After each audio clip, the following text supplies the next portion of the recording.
It's like, hey, welcome to a special midnight edition of Pixel Response. I'm your host. Submitted for the approval of the Midnight Society.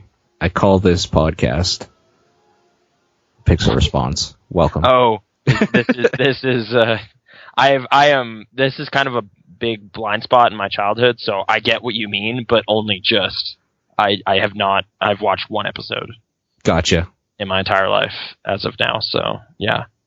Apparently Ryan Gosling is in one, but not in the season. Actually, all Canadian actors that are decently big or have been in an episode, basically. Ryan Reynolds? Maybe not Ryan Reynolds. I'm not sure, though. Ellen Page? I know Ellen Page was in some sort of TV movie about a haunted computer that I want to see now. So you know what? Maybe she was. I don't know. I don't know if she is. I know she was in Pit Pony, apparently, which was a TV show. What was it called? Alone in the Dark. Alone in the Dark? That's what it was. No, not Alone in the Dark. Are You Afraid of the Dark?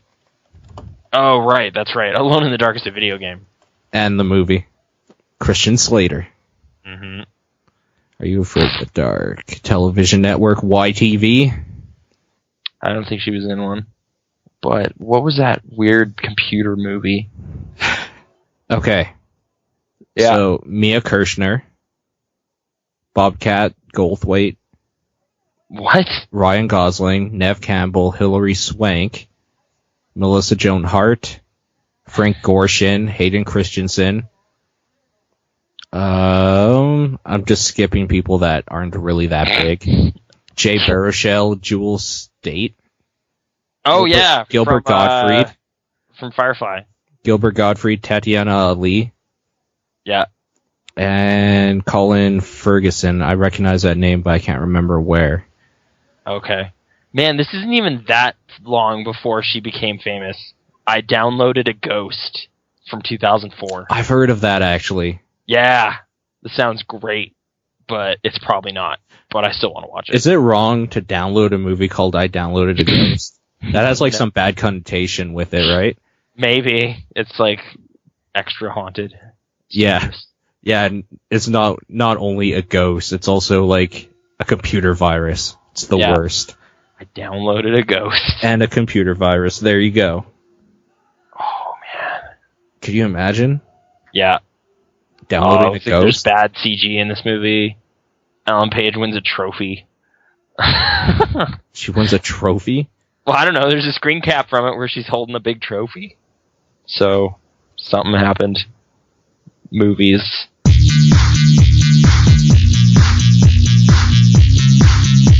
Welcome to the Pixel Response Podcast.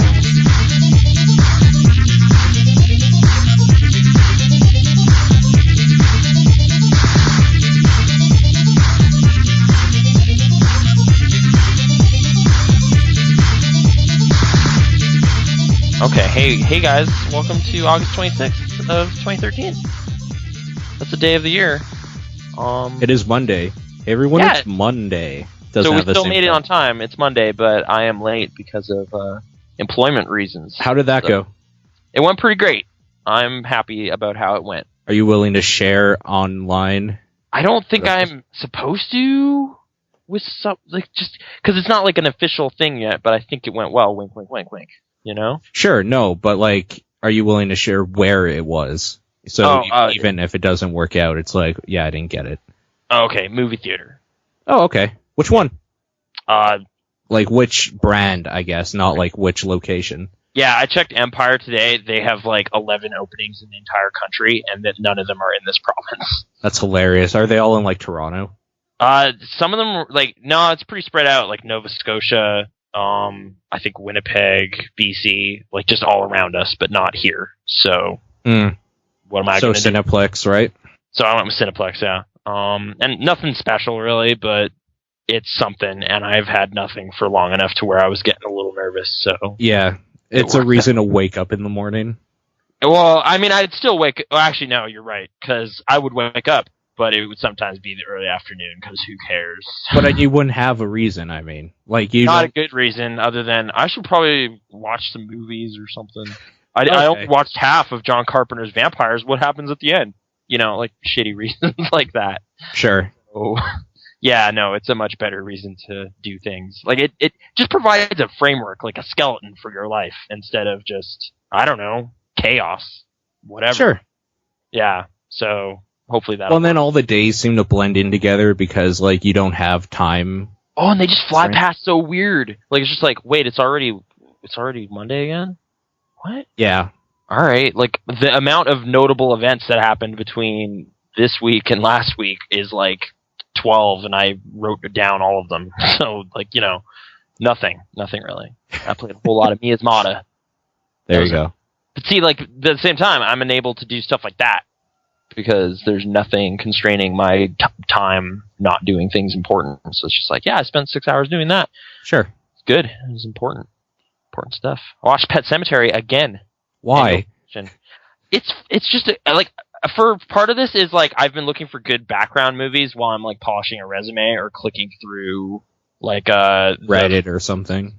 Yeah, well, no, mostly like application forms are just really redundant. So if you're going to apply to like six locations of a thing, it's just the same thing 6 times. So you don't need to really be paying attention. Or last week I was also editing the top-down perspective episode we did. So it's like do a process on that, sit for 5 minutes while it's doing it, and watch shitty horror movie. It worked out. But yeah, Sure. Pet Sematary I watched exactly 1 year ago, and I fondly recalled the old guy in that movie. Yeah. So I wanted to see that again, and perfect. That guy's great. Sometimes dead is better, Lewis. He says that. Sometimes dead is better. Yeah, and he's right, because, oh man, dude just doesn't learn. He just keeps burying stuff there, keeps coming back and causing ruckus. It's gotta learn. Unless you're in Dota 2, then dead is not better than anything. Oh, okay. It's true. What? So dead is better? Always? No. Or what do you mean? No, Okay. unless you're in Dota 2, then dead is not better than anything else you could be doing. Oh, okay. You'd rather not be dead. You'd rather be sitting there doing nothing than be dead. Because it means you just gave the other team an advantage. Oh, right. So that's feeding? You fed them? Exactly. Oh, okay. They ate you. They ate you. Mm-hmm. In the jungle? No, I think I'm mixing. Jungle eating? Yeah. Is that a thing? If you were stuck in the jungle, what would you take to eat?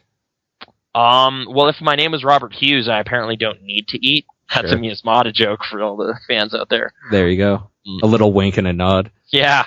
I don't know, coconuts or something? Like vegetables, probably? No, see, the right answer is a machete, because then you can actually get that stuff. Oh, okay, so have a machete? Yeah. Because the way you Eat made a it sound, machete. you eat the machete. I and know. that's, like, I worded it so bad. Okay, no, having a machete would be a good jungle tool. I suppose you're right there. But, Do you think beef jerky would be good in a jungle? I think it would probably dehydrate you, which is what you don't want. yeah, unless you have a really reliable source of fresh water. Like, if it's the rainforest, you're probably okay, right? Yeah, I guess so. Because you could just, in theory, stand there and open your mouth when it rains because monsoons and shit. Yeah, man, I'd be a little ill at ease in a rainforest jungle, though, just with the amount of weird wildlife all around. Like, how many of those frogs and bugs and crap are poisonous? Well, and stuff they're still, like, finding out even lives in there because nobody really goes in and comes out, like all the way. Jungle, yeah. No, I don't know. That would be not a pleasant experience, probably. Do you It would think? probably be initially exciting and then almost immediately terrifying as well. Do you think if you were abandoned and stuck in the middle of a rainforest, if you ever got out, you would want to do stuff again, like use Twitter or the internet? Or would you just be at the point where it's like, no, I'm going to go down the street and look for stray dogs to kill and eat, because that's what I know now? I don't know if that would be so much of your pattern that you'd have to revert back to that. Like, unless I'm killing stuff or climbing up trees, I don't know what's going on. But at the same time, like, with enough of a significant break from that kind of always online mentality, hopefully you'd be free of it. Like, you would never even care, right? Yeah, you'd probably just be fine without that stuff, I should hope. Like, I'm almost, like, wondering how much I even need that stuff, and I'm ostensibly an online, like, podcast man. Guru. Yeah, I do stuff on the internet, but at the same time... I hate the term guru, like when people on their, like, Twitter profiles or whatever, like, social media marketing guru. It's just like, so it means you sit there all day with Twitter open while you do other stuff. Got it. Yeah, you're just devaluing the term guru. Yeah. some guy studied Hinduism for like 20 years and now lives in a, what would you call it? A shrine somewhere. Yeah. It's like, he's a guru. That guy knows a thing, all of it. Or like people stuck in the rainforest for most of their lives. I'm pretty sure they're a guru because they've had to live. Survivalist guru. Or yeah. Yeah. Whereas the internet is changing all the time. So I guess if you're saying you're trying to keep up with that stuff, but I'm sure there's like 7 different apps I don't have that are the hotness. Or like I tried Snapchat. That thing is garbage. Yeah. I don't like it either.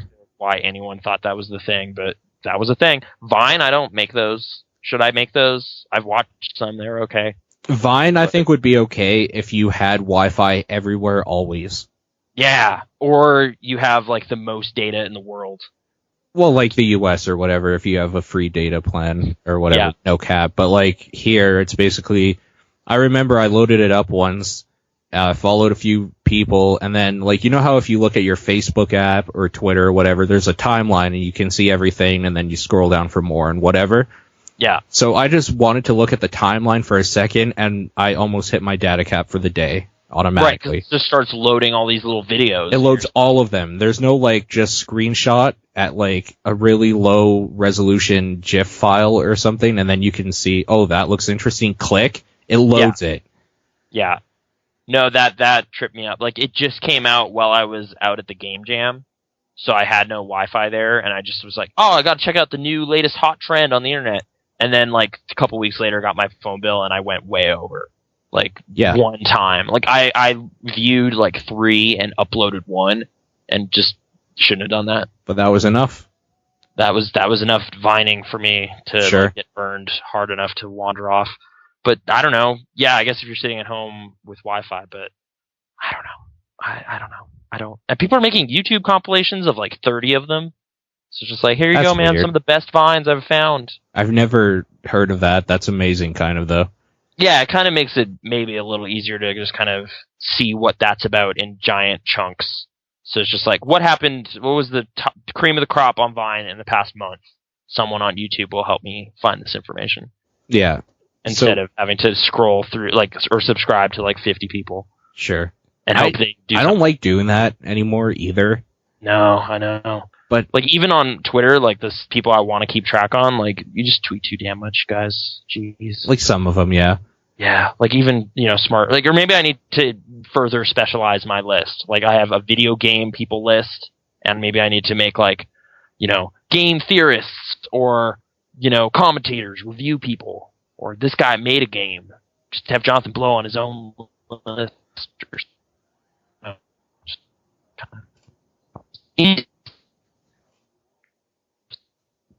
Create.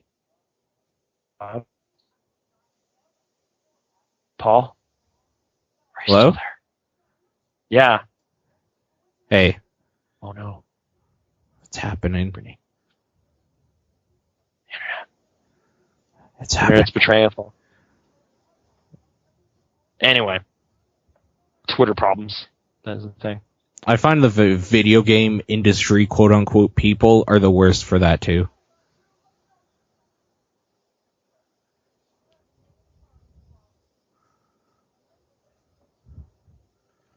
Paul? Hey. For tweeting too much, or what? Oh. What? There. Hello? There was a mod earlier. Hey, Paul. There's a mod?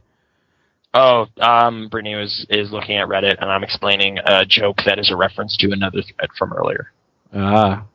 Yeah, because that's what happens sometimes. If you're not on there all the time, it'll soon make no sense at all. Makes sense. Yeah.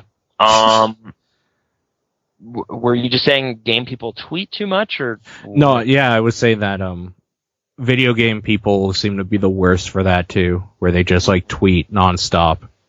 Yeah. The indie developers don't as much. Yeah. Unless you're Alec Holoka, I guess. He retweets and tweets quite a bit. Mm-hmm. I seem to kind of, I think I only tweet like 3-4 times a day, typically. Yeah. There's a lot of weird automatic stuff going up. I don't know. But like, I don't know, I'll even start a tweet sometimes, it's just like, I don't know, this isn't even worth expressing. delete. Like, this is... Sure. Who cares?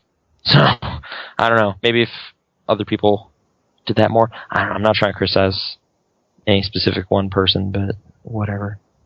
Movies. I think I was tweeting about Boys from Brazil quite a bit, because that was a weird thing. Mm-hmm. I thought that was weird enough to warrant some mentions, but I don't know. Like, I saw other stuff this week that, like, I liked The World's End, for example, that new movie that came out. It was good. But I don't need to really run down all the things in it. Like, just go watch it. Yeah. Enjoy those lines for yourself. I walked in not knowing anything about it except for that there was like a pub crawl thing going on. Oh, fantastic. Okay, we saw it with somebody that was also the case. Yeah. So they were just like blown away by how strange it goes. Yeah. Oh, you didn't know that there was... Should we even say? Or I mean, it's not really a spoiler. It's in all the marketing.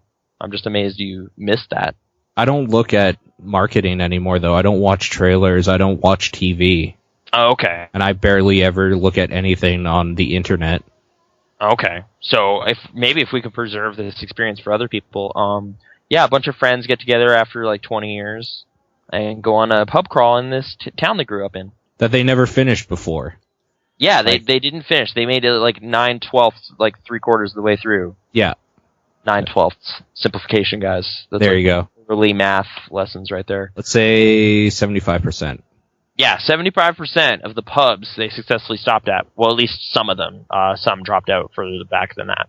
Yeah. And yeah, it's always kind of stuck in the craw of this one guy, Gary King. Who's an alcoholic. Let's make that clear, first of all. Yeah, the movie makes that clear pretty quickly. And yeah, he's kind of a burnout. He hasn't accomplished a lot in 20 years. He's kind of just like a douchebag, too. I really liked him, though. I somehow just got into what he was about pretty quickly. Even though he wasn't about anything, really. No, I know, but he's about just kind of being, like, not selling out, staying who you always were, being a teenager, essentially. But now he's, like, 40, and that's depressing. Sure. But I don't know. I don't want to say exactly, like, a lot of debate around this movie seems to come down to the ending. I will say I really like what that does for his character. Like, it just puts a great place where it's like the world has kind of figured its way into matching what Gary King is about. Sure. And that's fantastic to see. Which and of maybe course might he's bother the king of it. He's the king. Yeah, he is. He always was. He always was. Always will be. Yeah. Head of his time. I don't know. But, yeah, I don't know. So it starts as just kind of like a relatively straight British comedy about friends meeting up after all these years and kind of, learning, catching up and riffing on each other and remembering the good old days or whatever. And then it goes into strange directions, as is often the case in Edgar Wright films, I suppose, is safe to say. But if you don't know what happens, then go check it out before you know, because that might help even. I don't know. Maybe. But, like, in the back of your mind, you always know, well, this isn't going to be standard because of the people involved. Yeah. But, I enjoyed the first half hour, though, where it is just with Noel and I kind of comedy, where it's just like British men talking to each other.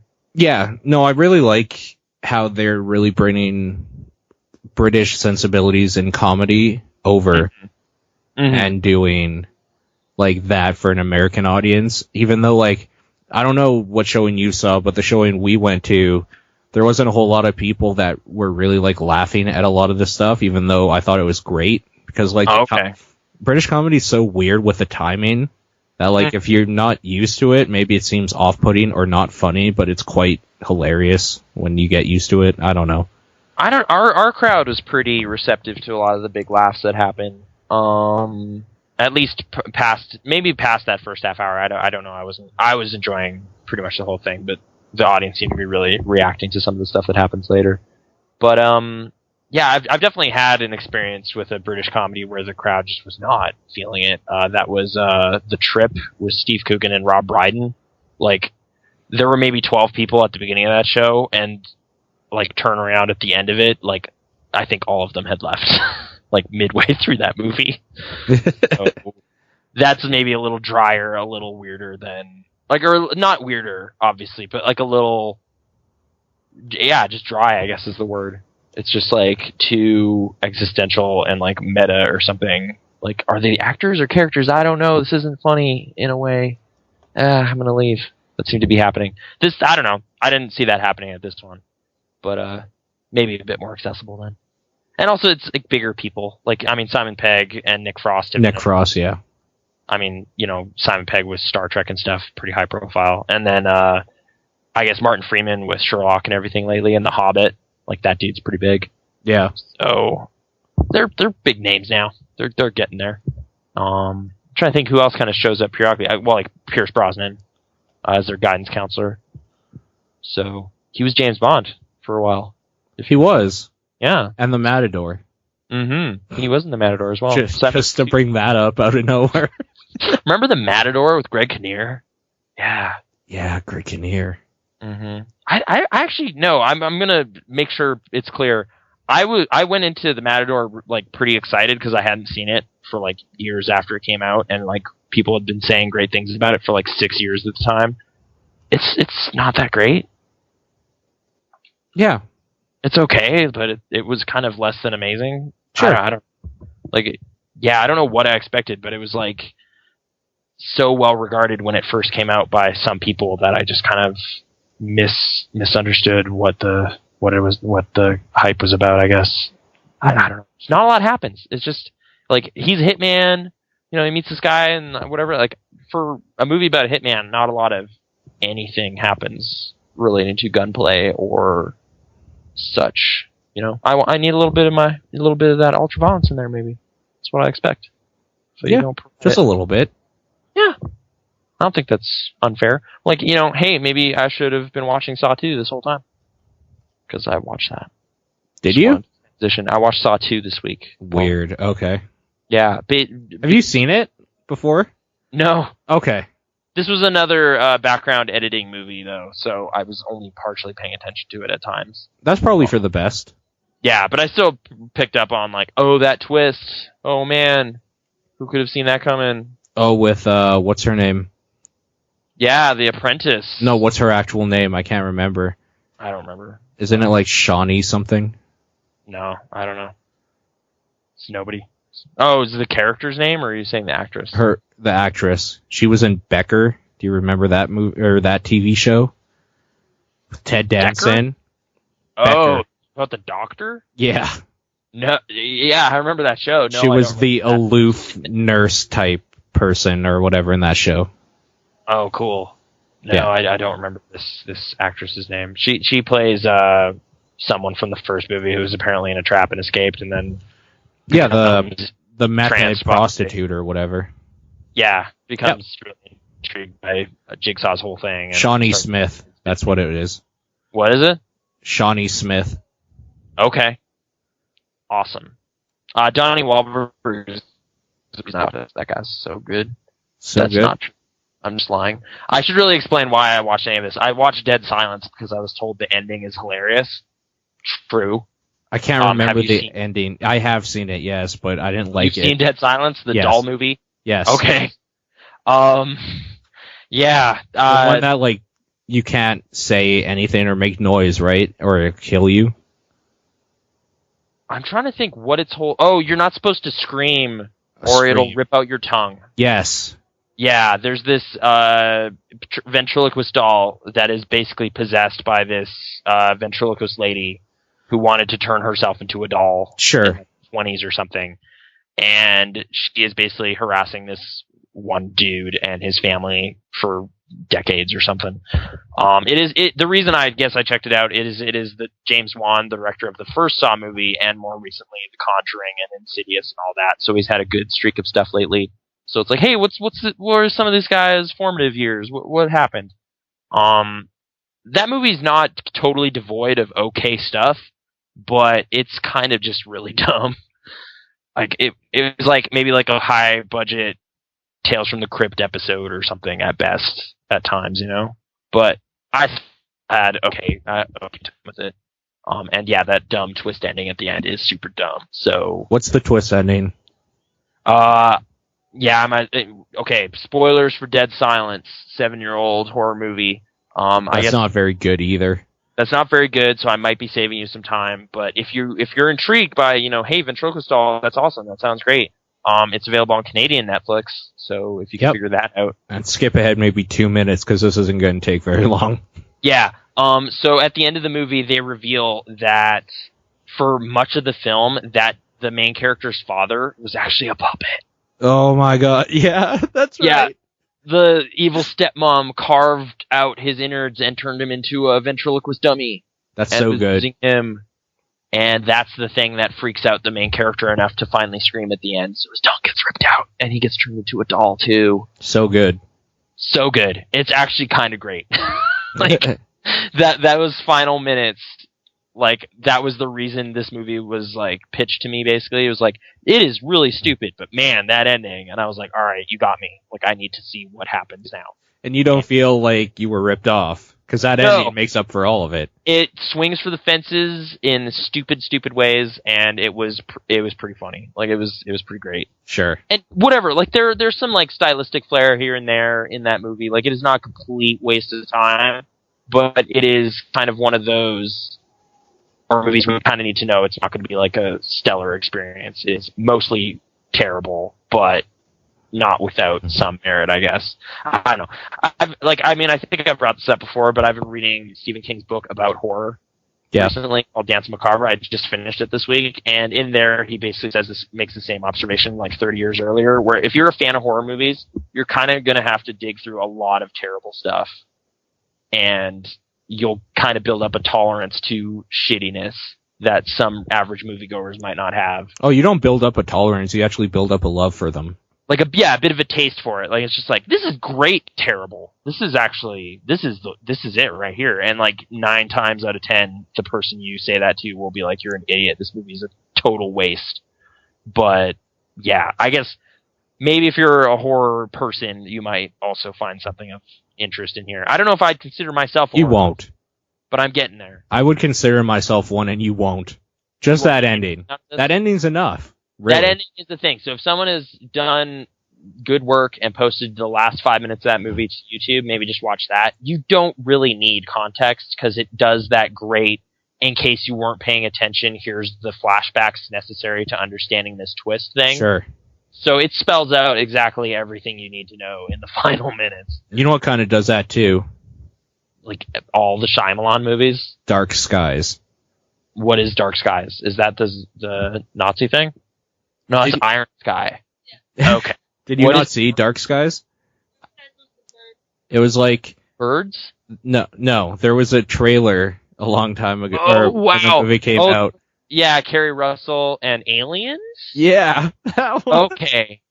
And derpy kind of... It has an Insidious kind of feel to it, where it's like all this weird shit's happening and we don't know what to do, kind of a Paranormal Activity feel to it as well.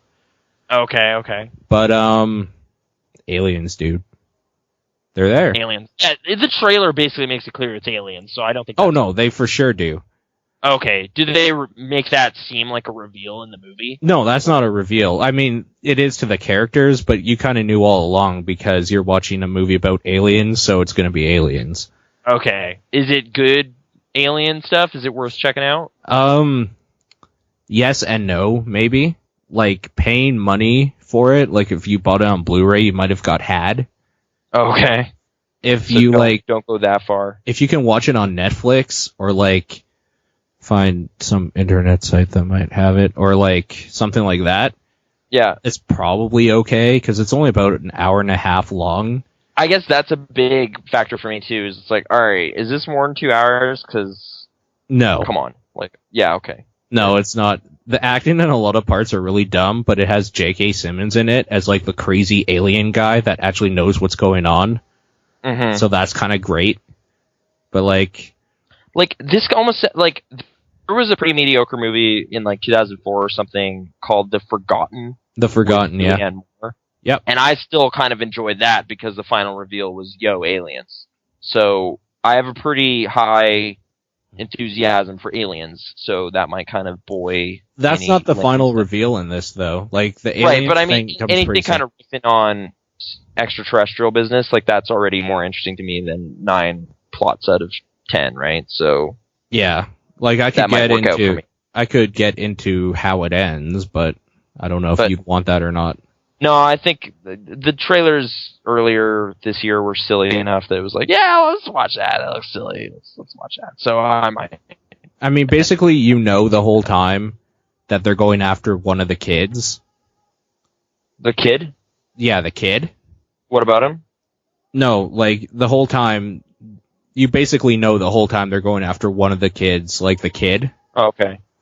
And they just play on that after, and it's not a huge reveal, and it's kind of obvious about 3/4 through.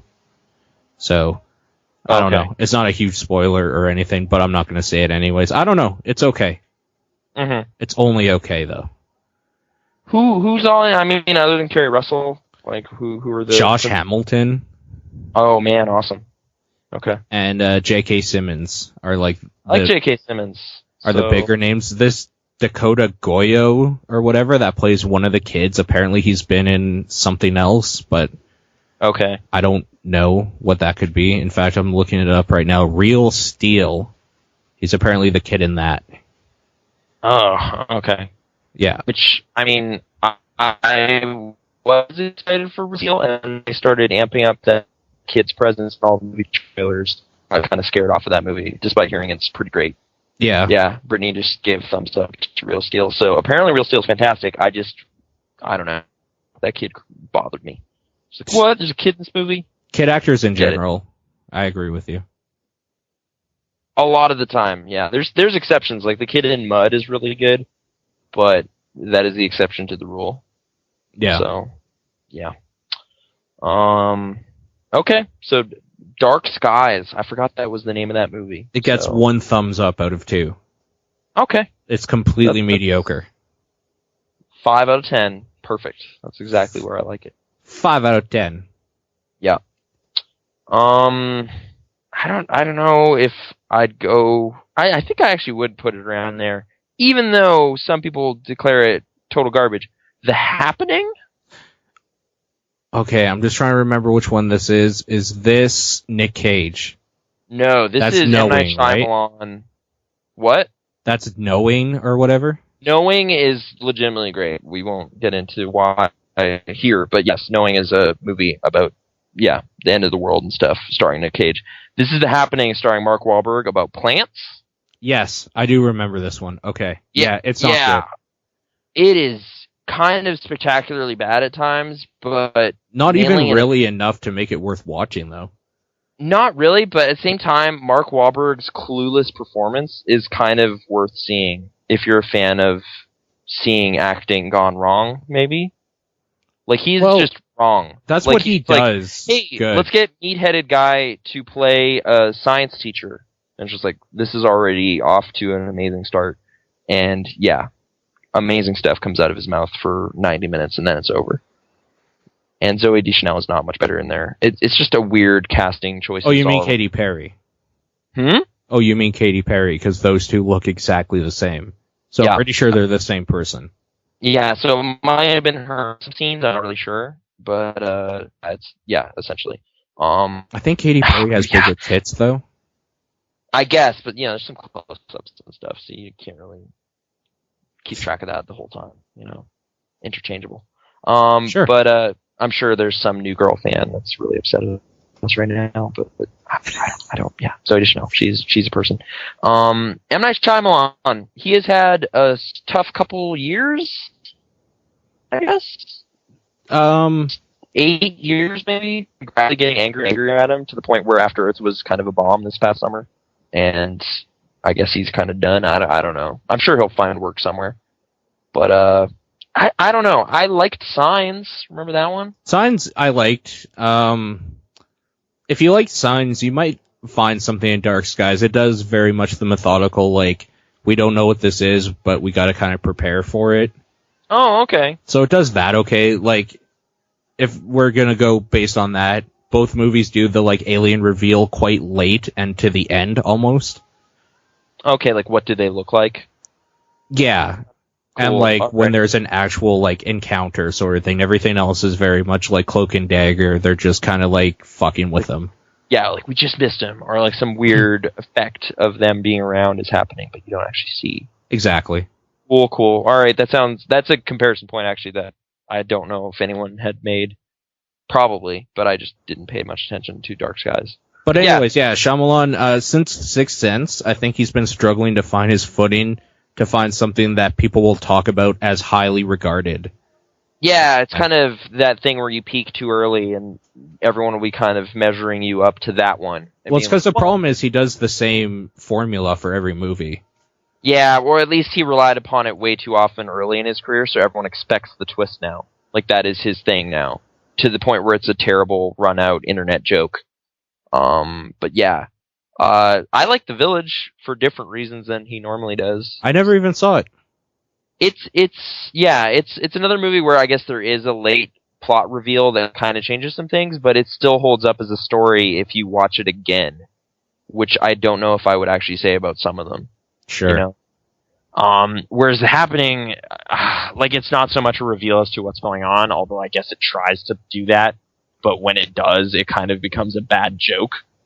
It's weird. It's, you know, in view of it, like, now, like, back in 2008, like, I don't remember. I definitely saw it and just kind of shrugged it off and forgot about it. But, like, looking at it now, maybe it's almost sort of maybe refreshing to see any kind of apocalyptic scenario that does not involve flesh-eating people. Zombies, aliens, or, like, vampires or something. Yeah, like, it's like, alright, plants emitting some weird pheromone thing that causes people to hurt themselves. At least I haven't seen that before. Yeah. It's dumb, but at least it's something I haven't seen before. It's grounded a little bit more in reality, too. Maybe. I mean, the way it's expressed is still kind of just silly here and there. Or, like, there's just some ill-conceived dialogue and sequences and stuff. Like, they've run into this weird hermit lady, and, like, everything she says is just kind of weird. And I don't know. Like, it's only 90 minutes, but it still kind of drags, and I still can't definitely not wholeheartedly endorse it or anything, but at least Sure. It has a thing or two in it that I have not seen a bunch. So It is kind of a waste of time, though, you're right.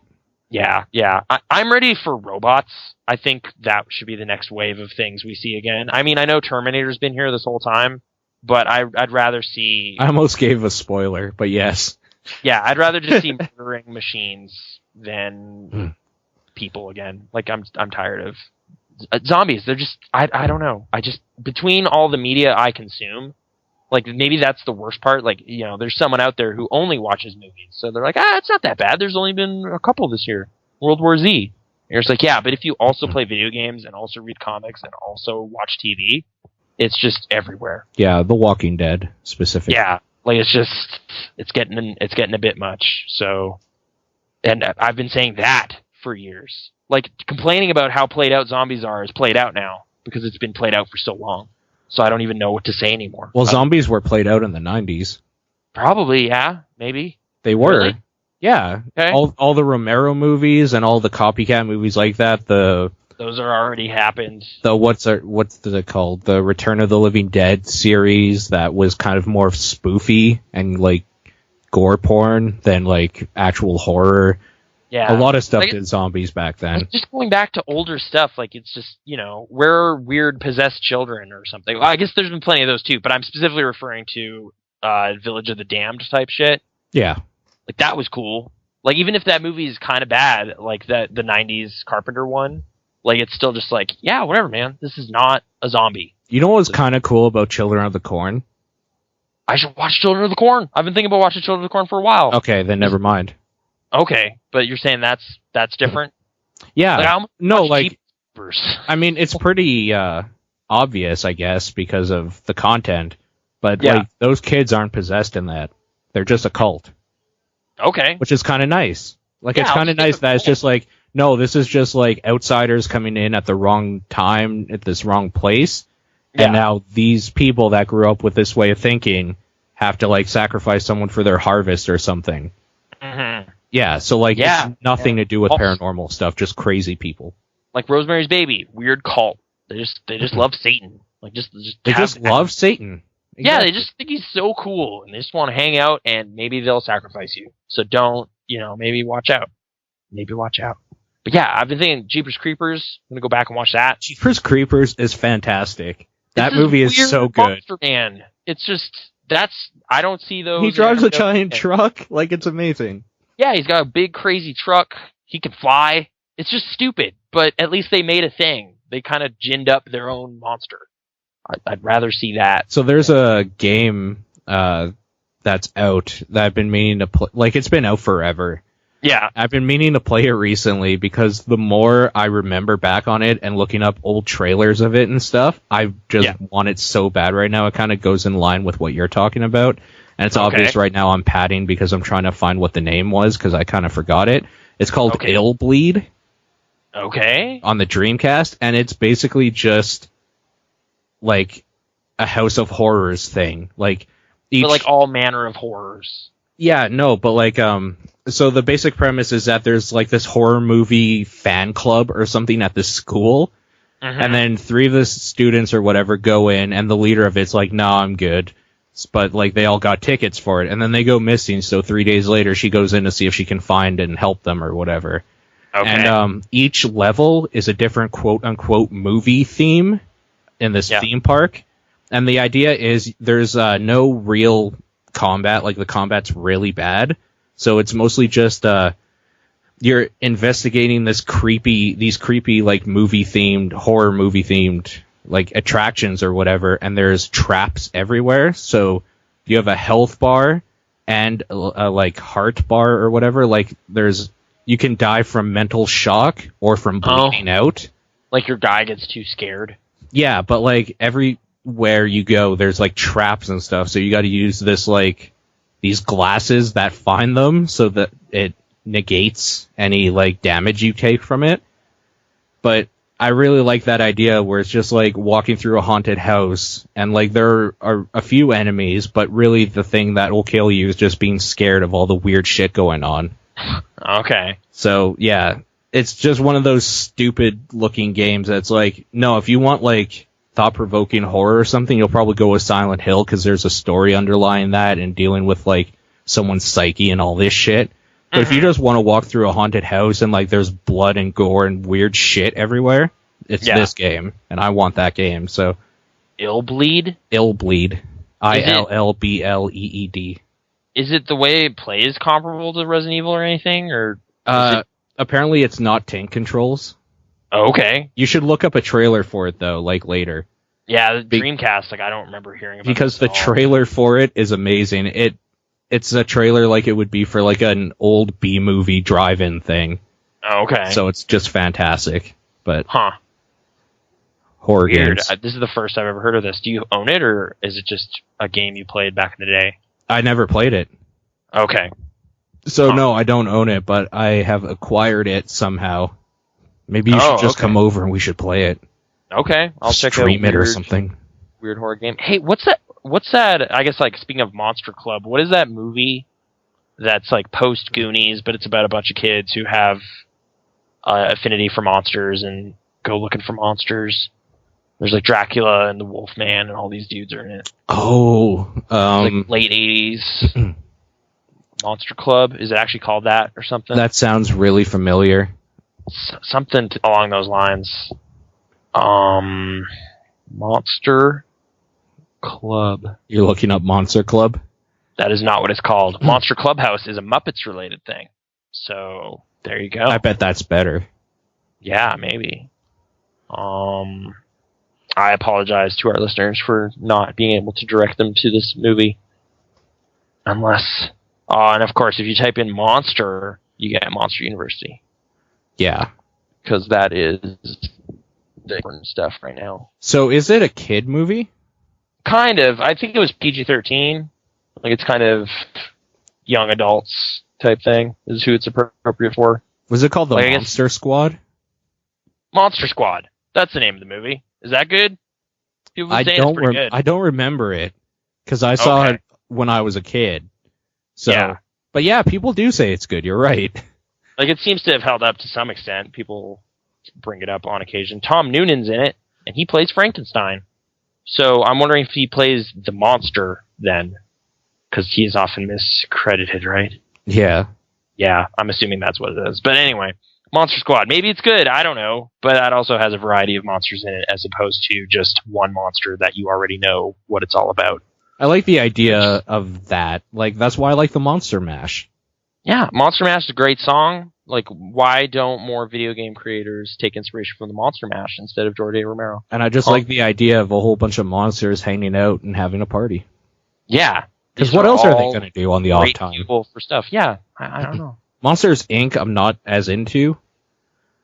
Not I think as that much, maybe. I like the core conceit behind it, where it's just like, no, there's a corporation for monsters, that all those childhood fears, and they like have to scare people. Yeah. Or whatever for energy or something. I can't remember what, but yeah, exactly. No, it's a cool idea though. Mm-hmm. But like, none of the monsters are scary. I think that's what makes or breaks anything when you try to do anything with monsters. Yeah, because like if you're not willing to commit to them being monstrous, it's just like, well, we want it to be monstrous, but at the same time, we want to sell a lot of toys. No, so like that's stupid. We make them cute and cuddly. That's where, even though I always bring it up as like the point where hipsters got into the like crowd is Nightmare on Elm Street. Not Nightmare on Elm Street, Nightmare Before Christmas. It was a nightmare movie. But Nightmare Before Christmas, the monsters in that, even though they're still kitty-like, are still kind of terrifying and like weird and disturbing. Yeah, it's like this dude straight up has no eyes and it's just a skull, or like he's falling apart. Well, I mean, of course, your protagonist still has to be somewhat lovable, so they didn't do much with him, but like, well, it's mostly his else. personality that makes it work out. You know, he's still spindly skeleton man, but I got you. He's a little more approachable than some of the other characters, yeah. But the clown with the tearaway face, that's fucking terrifying. Yeah, no, Halloween Town is kind of a spooky place, and that's the way it should be. Or like Paranorman, I thought kind of like has some legitimately unnerving character design in it. Sure. From time to time. They don't play it super safe with all that stuff. You know what? Even Coraline. Coraline has some messed up stuff. The idea of having your eyes replaced with buttons is so bad. Yeah, the whole eye replacement thing, like that was the same kind of note Stepford Wives touches on in its final minutes, where it's just like, oh wait, you need to steal my eyes? Like that's scary. That's actually a scary thing. So, that actually reminds me, in Dark Skies, there's a small thing like that. The kid thought eyeballs. No, the kid thought that the aliens were the Sandman, and like his brother was like bugging him about the Sandman coming to because he eats eyeballs or something. Oh, okay. Yeah, I mean, it's not a thing that deals with anything in reality in the movie. I just thought it was funny that we brought that up. But okay, I guess keeping along this horror train, I also did watch Scream 4. If you can even call that horror, but yeah. I mean, yeah, it's such a it's Cabin in the Woods horror because it's in the same kind of super hyper aware. In a way, yeah, it is. Yeah, I mean, Scream kind of has been doing that for a while. Wes Craven did it before with New Nightmare or whatever, where it's like self-conscious about what it's doing. It's okay. I'd seen it before. Like, it's definitely really jokey. Yeah. In a way that totally undercuts any potential scariness that could genuinely happen. I still sort of like in all the Scream movies how, unlike Jason or Michael Myers, like the guy doing the stabbing is really shitty at doing that. Like, sure. He's klutzy and terrible in the way humans can be. Or like if he gets shot, he's wearing a bulletproof vest, or just like realistic shit. Yeah, like that. There's explanations for why he's made it this far. But, if he gets stabbed or, kicked, he gets hurt, to some extent. I mean, he still has to kind of accomplish some manner of mayhem for most of the movie before you reveal what's going on. Yeah. But there's still a bit of a freshness to that. But still, I don't know. Like, it's still super, postmodern, joking around about itself an awful lot, and seeing those over and over. I enjoyed it the first time I saw it because there's still surprises to be had, but watching it again doesn't do it many favors. But did you see Scream 4? Yeah, I did. I saw it in theaters. How do you feel? I saw it because I saw all the others. The what? I saw all the other movies, all the Scream movies. Oh, yeah. So I just finished the series. See what's going on. And it was okay. At that point, when it came out in theaters, there was a lack of like horror. Mm-hmm. So it's like, okay, I want to go see a horror movie. So we went. It was okay. Yeah. Like there'll be some blood and, suspense in it to some extent. And who's the killer this time, and blah, blah, blah. Who was it again in Scream 4?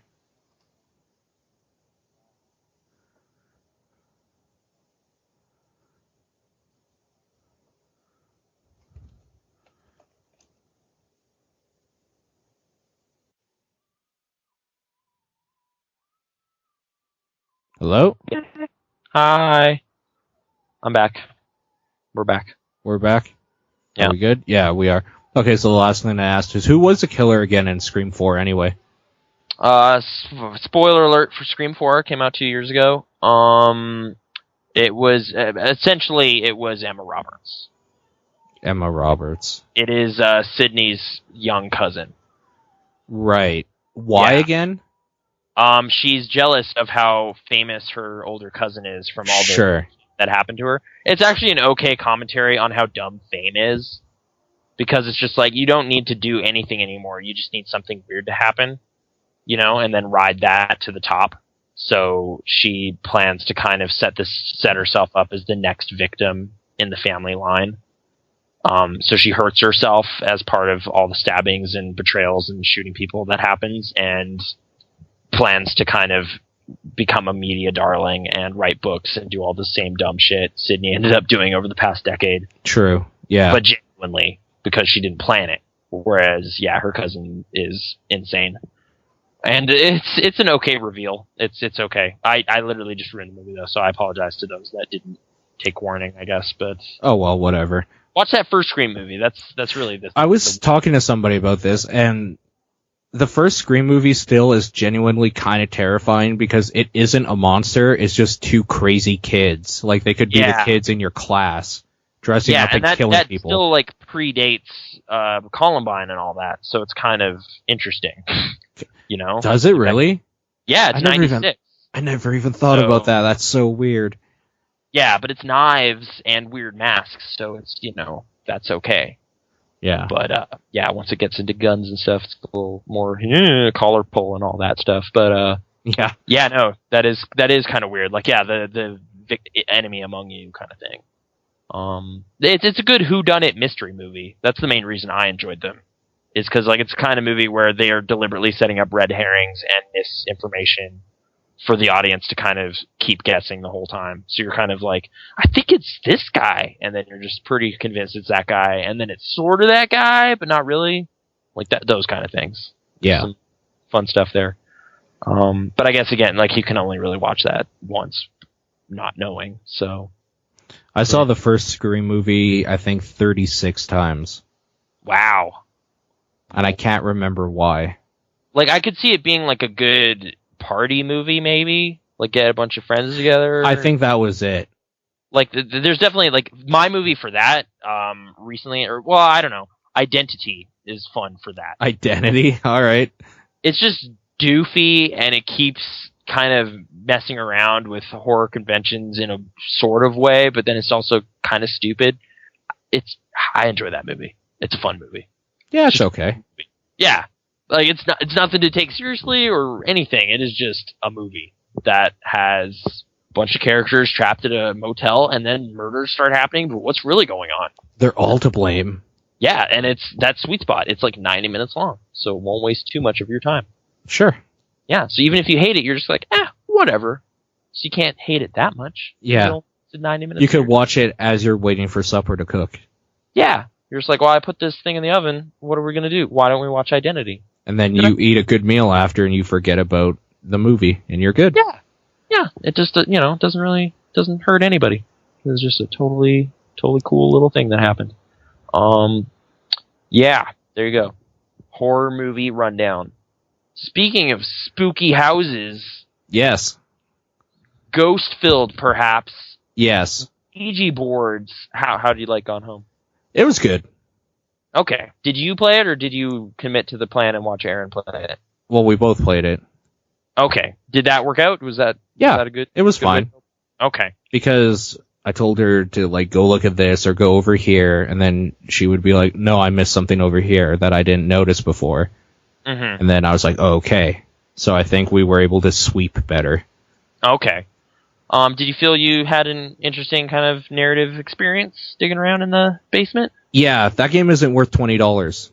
I'm gonna go ahead and say that right now. I can't recommend that for $20 on a Steam sale for sure. Like $10 even might be a little high. I don't know. The reason I say that is because there's no replay value. The game can literally be beat in about 2 minutes. About how many minutes? Sorry. 2. Oh well, yeah. Like the speed. That's the thing, though. I find the idea of like speedrunning this game kind of absurd. Sure, no, but what I'm saying is that like I don't think you and I are like me and that person aren't seeing eye to eye on what video games are for. But sure. I understand. Like I did run through it a couple times after I'd finished really picking through it. Yeah, it takes maybe if you're not even trying 5 minutes. No, but what I'm saying, no, it takes 2. I watched someone do it. There's a video on YouTube. Guy beats it in 1 minute and 55 seconds. Yeah. Like, it literally takes 2 minutes. But the reason I'm saying this is that once you've had the one experience for 2 to 3 hours or whatever, going through everything, you're done. Like, you know what's going to happen. You know where to go and how to get there. There's no point to play it again. That's why I can't recommend it for $20. I know, but I guess that's kind of the thing that really made this game stand out as a weird example of a bunch of different things. Like, you know, if I was to compare it to a movie, you know, like for example, like it's been my favorite example recently, but I'll just keep going with it. I spent $20 on The Shining Blu-ray, for example. Sure. You know, this is, you know, you watch that movie and you know what's going to happen. You know the story. Of course. You know, so you've seen the whole story play out. Yeah. So what makes that different? That's a hypothetical devil's advocate kind of thing. Because it's passive. The difference is, it's a passive thing that you can put on again and notice different things or kind of just appreciate in a slightly different way.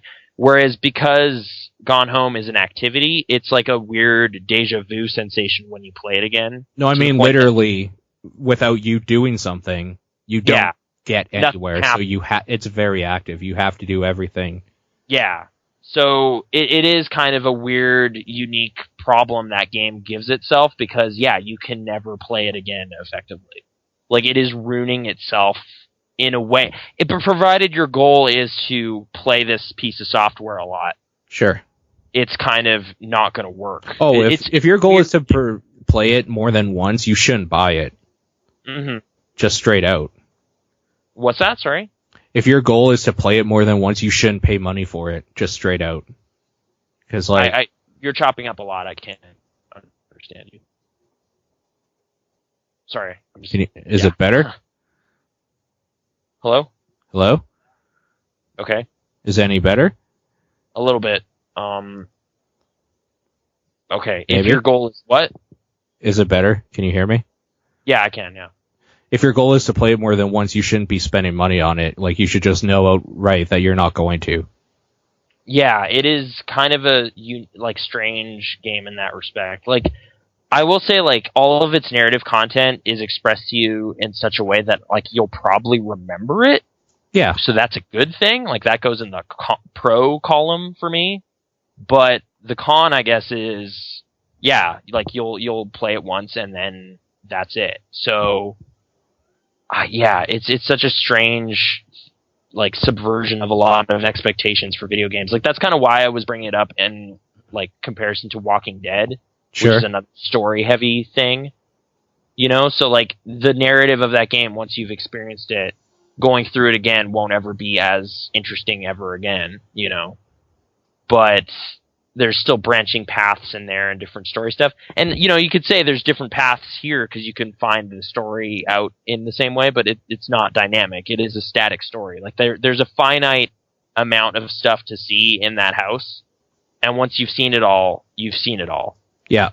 There's no dynamic element to it whatsoever. So that's but again, that's like a weird thing to say is like a bad thing because not a lot of other games commit that hard to just expressing a narrative like that.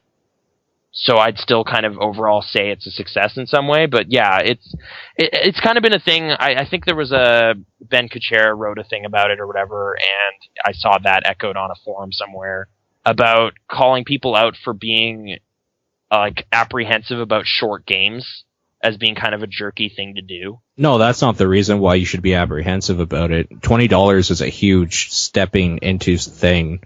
Mm-hmm. That's like, I don't know. I mean, if you equate it to the price of going to a movie, yeah, that's what it is. Yeah, it is about the amount of length you would get out of a movie. It expresses itself very differently than a movie, so it's still kind of unique in a way. The fact that it's called a game, though, people get the wrong idea, I think, going in blind. But you have to go in blind. Mm-hmm. So, no, you should go in blind on this game. Like, I don't want to tell anybody what the story entails, because then I'm actually ruining the one thing that game has. I'm going to go ahead and say they didn't go far enough, though, with the story. I don't know what you mean, though. There's too many red herrings and other stuff. I don't know. It's weird to get into it without...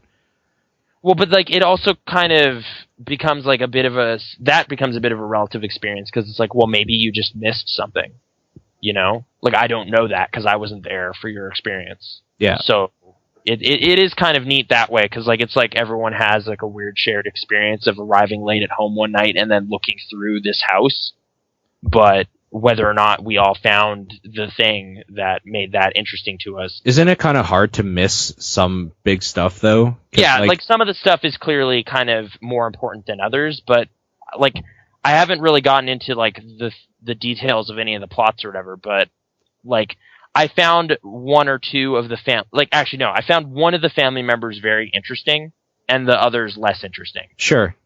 And that's fine, though, because there was still this one kind of plot thread that I thought was really relatable. And was the one that you found interesting not the one that... Not the ostensibly the main one. Okay, yeah, I think I know which one you're talking about. I found that more interesting, too. Okay.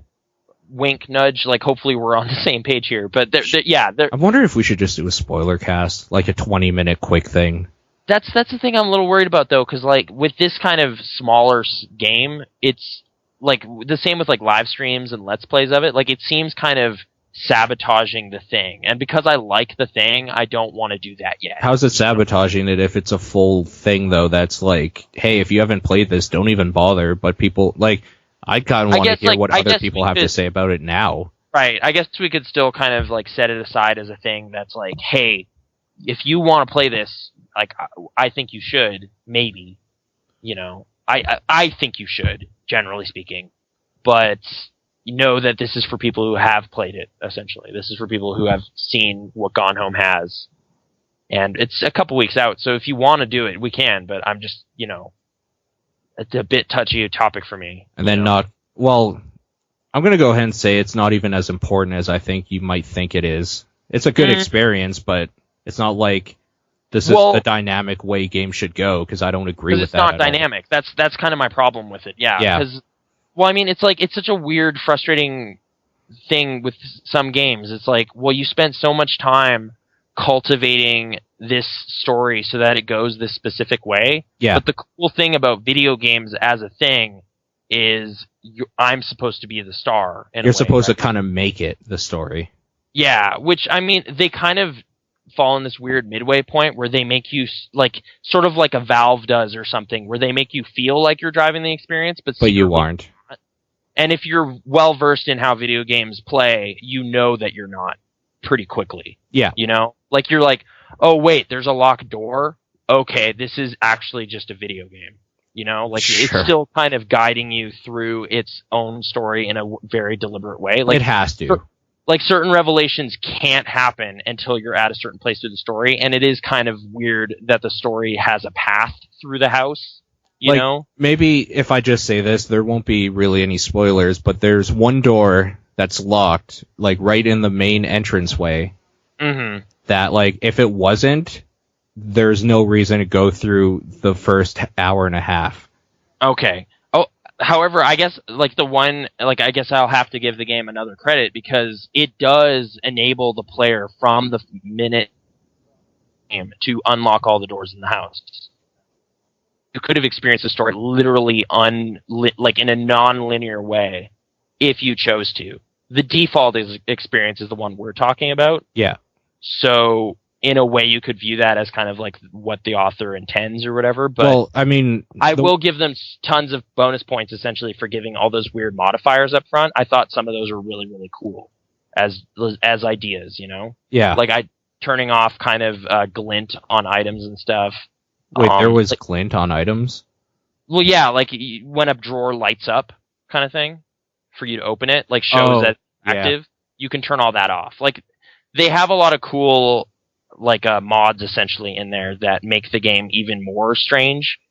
But again, because you can only experience it once, it's like, do you want to go in that hardcore first time?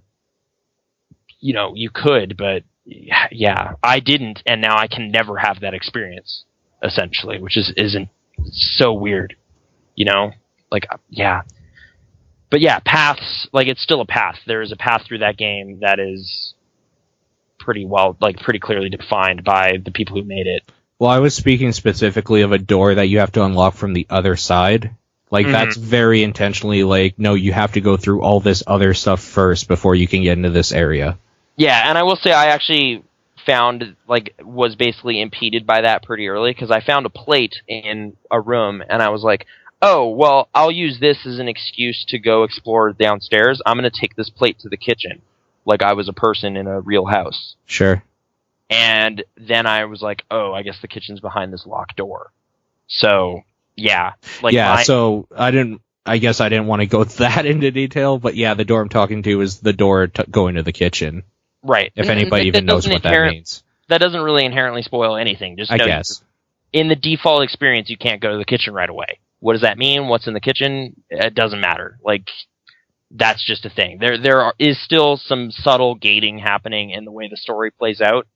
And it does kind of make some of the plot reveals a little weird, because it's just like, why was this one note that reveals, like, you know, kind of what really happened hidden all the way over here when it wouldn't be kind of right up front or in the person's room or something, you know? Like, yeah, the game kind of has a dramatic arc to it that it's trying to kind of quietly, like, present to you, and I think it's kind of neat that it's doing that at all, because that's not usually the way games tell their stories. There's usually cutscenes or like really explicit explanations. So that's kind of why I'm still on board with giving this game kind of some major props for... How do you like the idea that there's no real monsters or enemies or combat or anything like that? I like that. Like, in the context of this game, I think that makes a lot of sense. You know, like, nothing about the way this story presents itself makes you think there should be a monster or anything. Sure. I will, like, you if you recall, remember Home? The indie game Home? Yeah. I found, like, in that game, like, it does a similar thing where you're kind of just exploring an environment. Yeah. And the story kind of just happens as you keep going. But because it kind of has this more overt horror tone to it, it made it seem like maybe it should have at least a better trick you into thinking something bad could happen. Yeah. You know? Like, maybe have, like, a gun mechanic in it so you can point around, and then that has you all tensed up to be like, at some point something's going to happen. And then you're all kind of, like, inching through that game. Instead of kind of realizing pretty quickly, like, no, there's nothing bad exists in this world, because there aren't mechanics for it, you know? Yeah. Like, there's no way the player could do anything with that, so I'm just going to assume that there's no reason for it, you know? I guess this is a kind of natural branching point to Miasmata, which is a game that does a lot of similar things to Gone Home in terms of, like, it's a first-person, not combat-focused game where you're exploring an environment. But there is an antagonist kind of force in that game. However, they don't really make that apparent for a long time. So it was an incredible shock when I first ran into that thing. Like, it was like, I'm going to say probably even more so than a Resident Evil, like, Nemesis type situation where there is, like, a really bad thing. Like, because the game is not gated at all in a way, like, there's just an open world island that you can explore at your own pace.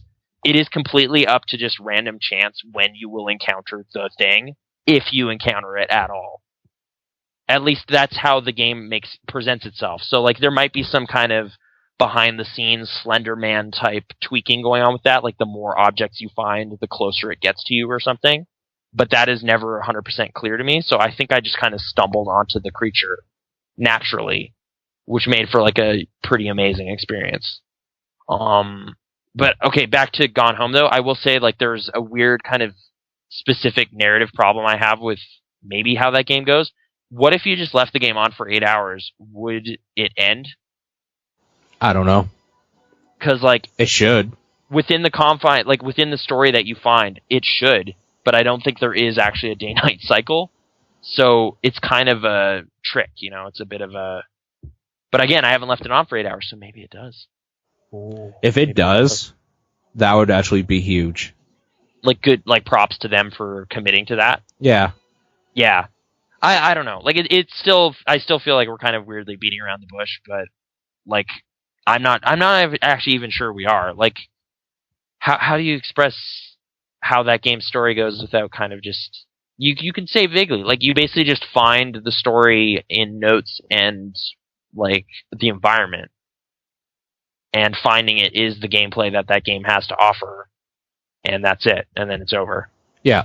So if that sounds interesting to you, like just kind of exploring a house, essentially, go for it. Like it's a detailed, well realized way to do that. It's an adventure game, essentially. Like it really is. Again, know what you're getting into though for $20. That's all I'm saying. Yeah, like it feels like kind of a weird thing to kind of have to highlight, but I guess that was the point of the Ben Kuchera thing. Like a lot of critics have been pretty elitist about that. Like just been like, yeah, well, but the experience you have is so much more profound than longer games, so it's obviously worth the price. And even if that's true to you, like you can't make a general statement. Well, especially since last week on the show we did, I specifically said something about not wanting to pay full price because I don't find a lot of stuff worth it.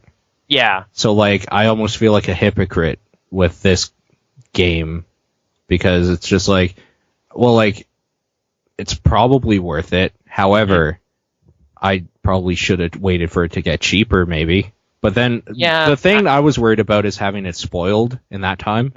Yeah, that's fair. That's the only thing really drove me that, like, no, I'm going to get this now at this price to make sure.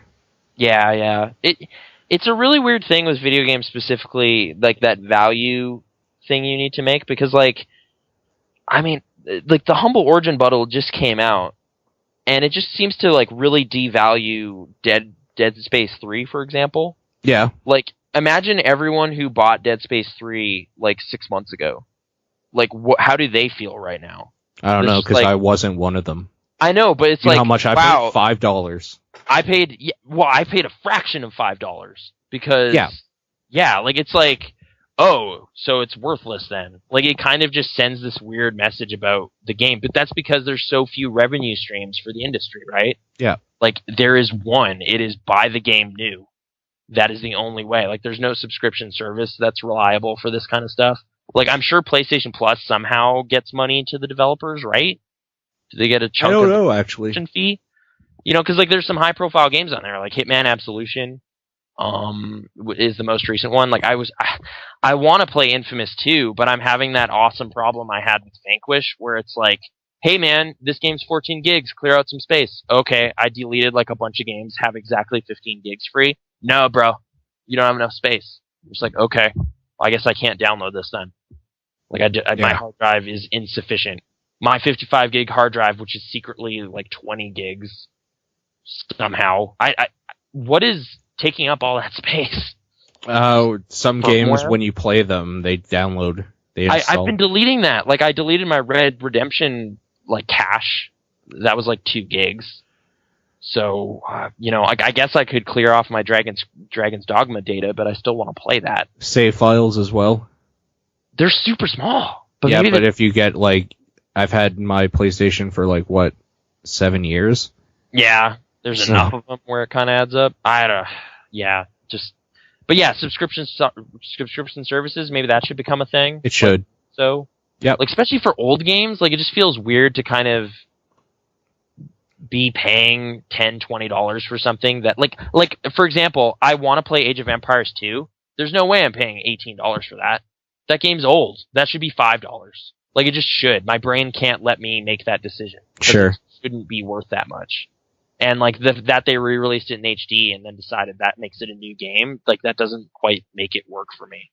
So, like, that was on my Steam sale wish list or whatever, but it just never went low enough to where I was like, yeah, that makes sense. It's like, nah, this game, if I had bought it when Walmart dump bins were still a way of getting PC games, would have been cheaper than this. I just missed my chance. That's where Good Old Games has an opportunity, I think, to just be like, pay us $50 a year and you can just download a game a month or something.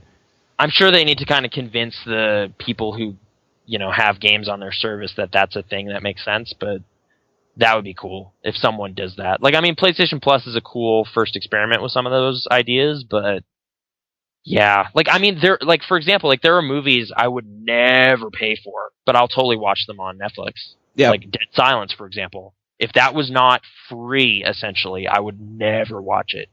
Ever. Saw 2, never watch it. Well, and people wonder why there's piracy, right? Yeah. Just like it's so much easier for me to download Dead Silence on the internet if it's not on Netflix. Mm-hmm. I'd rather pay $13 a month or whatever to Netflix, and then I would guess that since Netflix is paying whatever movies are on there a royalty fee of some sort, at least they're getting some money for me enjoying it. Mm-hmm. Like, that just seems to make more sense. Like, I mean, it's like content creators are way overvaluing the stuff they made. Like, it's just like, come on, John Carpenter. It's vampires. No one cares about this movie. They didn't even back then. They didn't. I know. Now here's Nathan in 2013. He's willing to spend 98 minutes of his life watching John Carpenter's Vampires. And you know what? I'm not even saying it it should be free. I should have the option to maybe pay like $2 for it. Mm-hmm. But I think $2 is enough. Make it as easy as possible. Don't make this a chore for me, you know? Yeah. Like, yeah. I'm starting to kind of cast weird glances over at HBO every now and then, too, because it's just like, come on, Sopranos is old. Like, it's old. You should be casting weird glances at them because not only do you need a specific package for TV, but you have to pay them extra just for their channel.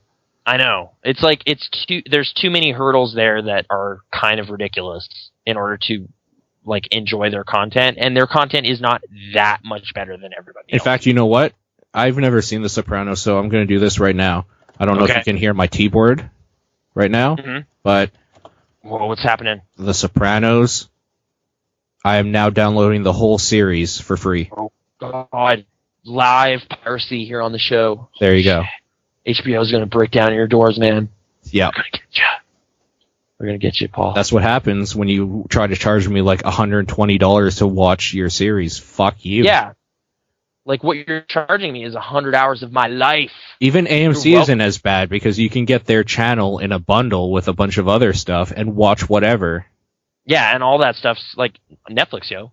If I want to watch all of Mad Men and Breaking Bad thus far, or The Killing, that's available. Oh, is HBO stuff not on Netflix? It isn't, is it? No, of course not. They have their own app, HBO Go, That's but you right. only get that if you're a cable subscriber. Yeah. Which seems kind of crazy. So like, you already have to HBO be... Go subscription, I would be like, yeah, okay, people have been saying ridiculous things about The Wire for long enough, we're fine, I'll check it out. Sure. But make that easy. Or, hey, there's this Game of Thrones, what's that all about? I don't even know. What's going on, Peter? Well, I could go down to the pawn shop right now and probably buy the first season of that for like $5. Yeah, I got Carnival for 10. There you go. That's an HBO show. I want to check it out. There it is. I got it now. I got the whole series. Cost like maybe $18. But that's just because video stores went under. That's only going to happen one time. Yeah. But I don't know. Sensibilities are just so weird when it comes to these things and money. Mm-hmm. I guess it's just the content battle happening right now. Because like, it's just like, well, yeah, I guess I could pay money to watch your show or watch your movie, but I could also watch that weird Hornets series on YouTube. Slender Man, what's going on? I've heard it's really good. I don't even know what you're talking about right now, but I'm intrigued. Okay, what's that series called? Marble Hornets. It is a series of online kind of found footage-esque videos that is all about weird paranormal stuff. Slender Man factors into it somehow. It is a channel on YouTube. Oh, apparently it's... I don't know. There's that Something Awful thread, isn't it? Yeah, but it's early Slenderman mythos type stuff. Okay. And it's a YouTube series, and apparently it's okay, and I could watch that. Some guy made that and uploaded it for free, so why won't help that guy out instead of greedy old Captain HBO over here? Dude has 329,309 subscribers right now. Yeah, see, that's people. That's a fair number. That's an audience. That's not too bad. Yeah, And he's getting paid. He just has to put a 10-second ad that you can skip at the beginning, and he gets money. for like Duracell batteries or something. I don't know. Like, it doesn't even matter. The fact that, like, he's still getting paid for me just being there, that's what your model should be. Or even, like, I'm kind of enjoying the way network shows are handling their stuff now, because, like, Under the Dome and Hannibal are two shows that I am on board with, because largely they make it really easy to watch their show. It's still commercial-driven, but I grew up in the 90s. I'm used to commercials. Yeah. That's not a thing that I'm opposed to inherently. It's more just like, all right, give me the thing in HD. Yeah, I'll watch your car commercial, like, 4 or 5 times in the next hour, but Sure. give me the thing. That's cool. We're not the Hulu Plus generation where everything has to be fed to us without any advertisement. Right. I guess this kind of brings up a topic that's been floating around periodically for a while. Do you use ad blocker? No. I don't either, but apparently people using that has become like a serious problem for online content people. One of those online content people should just ask them to turn it off. Yeah, and they do, but it's still kind of like, oh man, I forgot I had that on. Like, I don't know. This notion of blocking ads has never been such a priority to me. I don't have it because ads aren't invasive enough to the point where I have been... Depending on the site you go to. Yeah, I mean, like, sometimes there's totally annoying banner ads or, like, you know, articles that are on 10 pages that you have to click through every single one, and there's ads on every single page, and, like, that kind of stuff is just horrible, and I don't like it. Yeah. But generally speaking, like, it's just like, yeah, you know, sure, throw a little video in front of your thing or whatever. Like, that's not going to put me right off. Or a banner ad in general isn't going to gross me out. Sure. So, I mean, maybe I've just been brainwashed by the ad companies and I'm too used to it. And I'm saying exactly what they want me to say, but maybe ads aren't as horrifying as... No, I always thought they were okay because they're not like so much for whatever product they're advertising. They're giving the people that take the ads money. Mm-hmm. Which is the way a lot of people that do, like, basically free shit, like good content, that's the only way they get paid. Mm-hmm. So, like... It's one of the few ways to make money on the internet. So, by kind of impeding that, I don't know. Like, that's getting into kind of that entitlement question of, like, how do you expect internet content to be good if you're literally actively going out of your way not to fund it in any way whatsoever? Yeah. So... Well, and it's one of these things that, like, if the people making this content or whatever, if they want to make it good, they have to devote time to it. Mm-hmm. And this is time they could be out working for 50 to 100 hours a week, making money to live, or they could be putting out good content. Mm-hmm. You can't really have it both ways, right? Yeah. So... I don't know. People are dicks. It happens. But kind of just passive dicks. Like, they're not even intentionally being spiteful. They're just kind of, well, I want everything to be as hassle-free as possible for me, the consumer. So I'm going to put up these weird walls and do all this stuff. And I don't know. Yeah. I don't know. Like, I kind of feel weird sympathy on, like, both ends, though. Because, like, loudmouth complaining about you should consume more of our ads seems kind of weird, too. Sure. Well, these ads are kind of terrible, some of them, or, like, they're not especially relevant to what I'm about, so why should I watch them? Yeah. Or, like, why is your free internet content better than this other guy's free internet content? Like, you know? I don't know. Like, it kind of becomes, like, this question of, like, well, if bloggers anywhere are willing to do this for free, why should I pay anyone anything? Right. So, I get that kind of quandary because I've been there. But the idea is you pay the ones that are good. I guess, or that you enjoy, personally. Sure. I don't know. Like, it becomes weird because, like, we're, like, a pretty small site in the grand scheme for sure, right? Like, I mean, I post some stuff now and then just because I want to, because I'm interested in the thing. Mm-hmm. You know, hey, I saw Kick-Ass. I should probably tell people how I felt about it. Why not? But someone else somewhere on the planet got paid money to go watch it in the first place. So what's that? That's only because they have an audience, though. That's the only difference. Right. So how do you get to that point? That's the great mystery. Mm-hmm. I don't know. At this point, it's damn near impossible. I know, or just weirdly fluky sometimes. Like, it's just like, well, you post the right thing right day, and whoa, it actually worked out. Like, you posted your retro look at Ben Affleck's career the day before he was announced to be Batman. Whoa, uptick in traffic. That happened. Yeah. Maybe. In theory, that could have happened. It probably did. Yeah, let's get into the crazy news, I guess, this week that set off a bunch of the same jokes being told over and over and over. And that was my initial kind of grossed out reaction to how this went. Because, hey, Matt Damon. Yeah. Ha ha ha. So funny. Amazing. But then someone else, you know, like, it was just like this weird kind of hive mentality thing seemed to happen where it's like everyone came up with the exact same observation. Okay, so we never said it. Batman was confirmed, or Ben Affleck was confirmed as Batman. Yeah, that happened this week. I'm sure you somehow heard of that. Of course. It was on the radio, for Christ's sake. No, I know. Like, that is big news. I mean, $1 billion franchise of movies. Christopher Nolan makes these 3 films that make tons and tons of money. High-profile character. High-profile actor. You know, his well-regarded critical hit, Argo, won Best Picture last year. I don't know if you heard that. Mm-hmm. I'm sure. I think our podcast reported on that extensively. As it was going on. As it was happening. So yeah, that dude, Johnny Argo, I think that was his character's name, he is now Batman. The Caped Crusader. Yeah. The Dark Knight. Mm-hmm. Ben Affleck. I'm going to bring up something here. Yeah. Since when did the role of Batman become like the most important thing in the world? He is literally a detective with money who dresses like a fucking bat. Like, that's why I've always liked the old detective comics with him. I've always loved the Adam West version of Batman. I think he's ridiculous and silly, and that's kind of like awesome. So like when he went dark and like a god among geeks everywhere, I never understood that. I always thought that was so fucking stupid. I mean, that's like Frank Miller type stuff. Like, he brought that to the table in the 80s, right? I think that's fair to say. Yeah. Like, my entry into the whole Batman thing was the cartoon in the 90s, which wasn't that dark. No, it wasn't at all.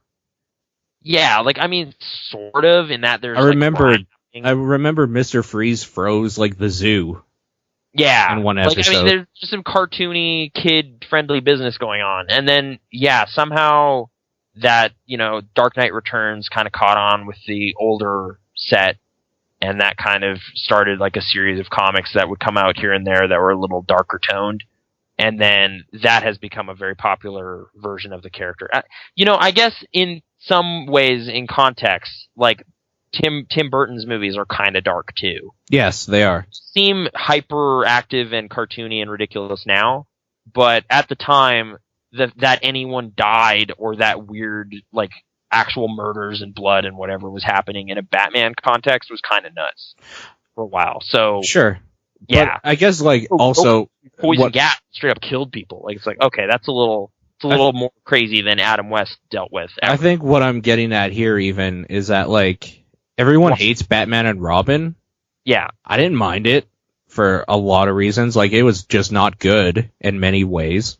It is 90s Adam West formula, though. Like, it is... It's silly and stupid, but I mean, the dude is in a fucking bat costume, fighting a guy that freezes things with his ray gun. Like...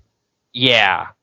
No, I know. There's an inherent absurdity to Batman as a thing that seems to kind of get overlooked a lot by a lot of people. So, fair, I hear what you're saying. I guess I did enjoy those, the Nolan films. Sure. No, I did too. A little more conscious about being sort of plausible here and there. even though it's like a billionaire, playboy, philanthropist guy, all that stuff. Like, it's still kind of ridiculous, but it's just a bit more rooted in things that might happen. I didn't like Christian Bale as Batman either.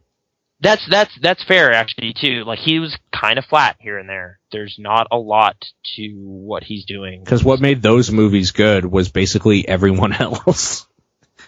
The reason people like The Dark Knight is not Christian Bale.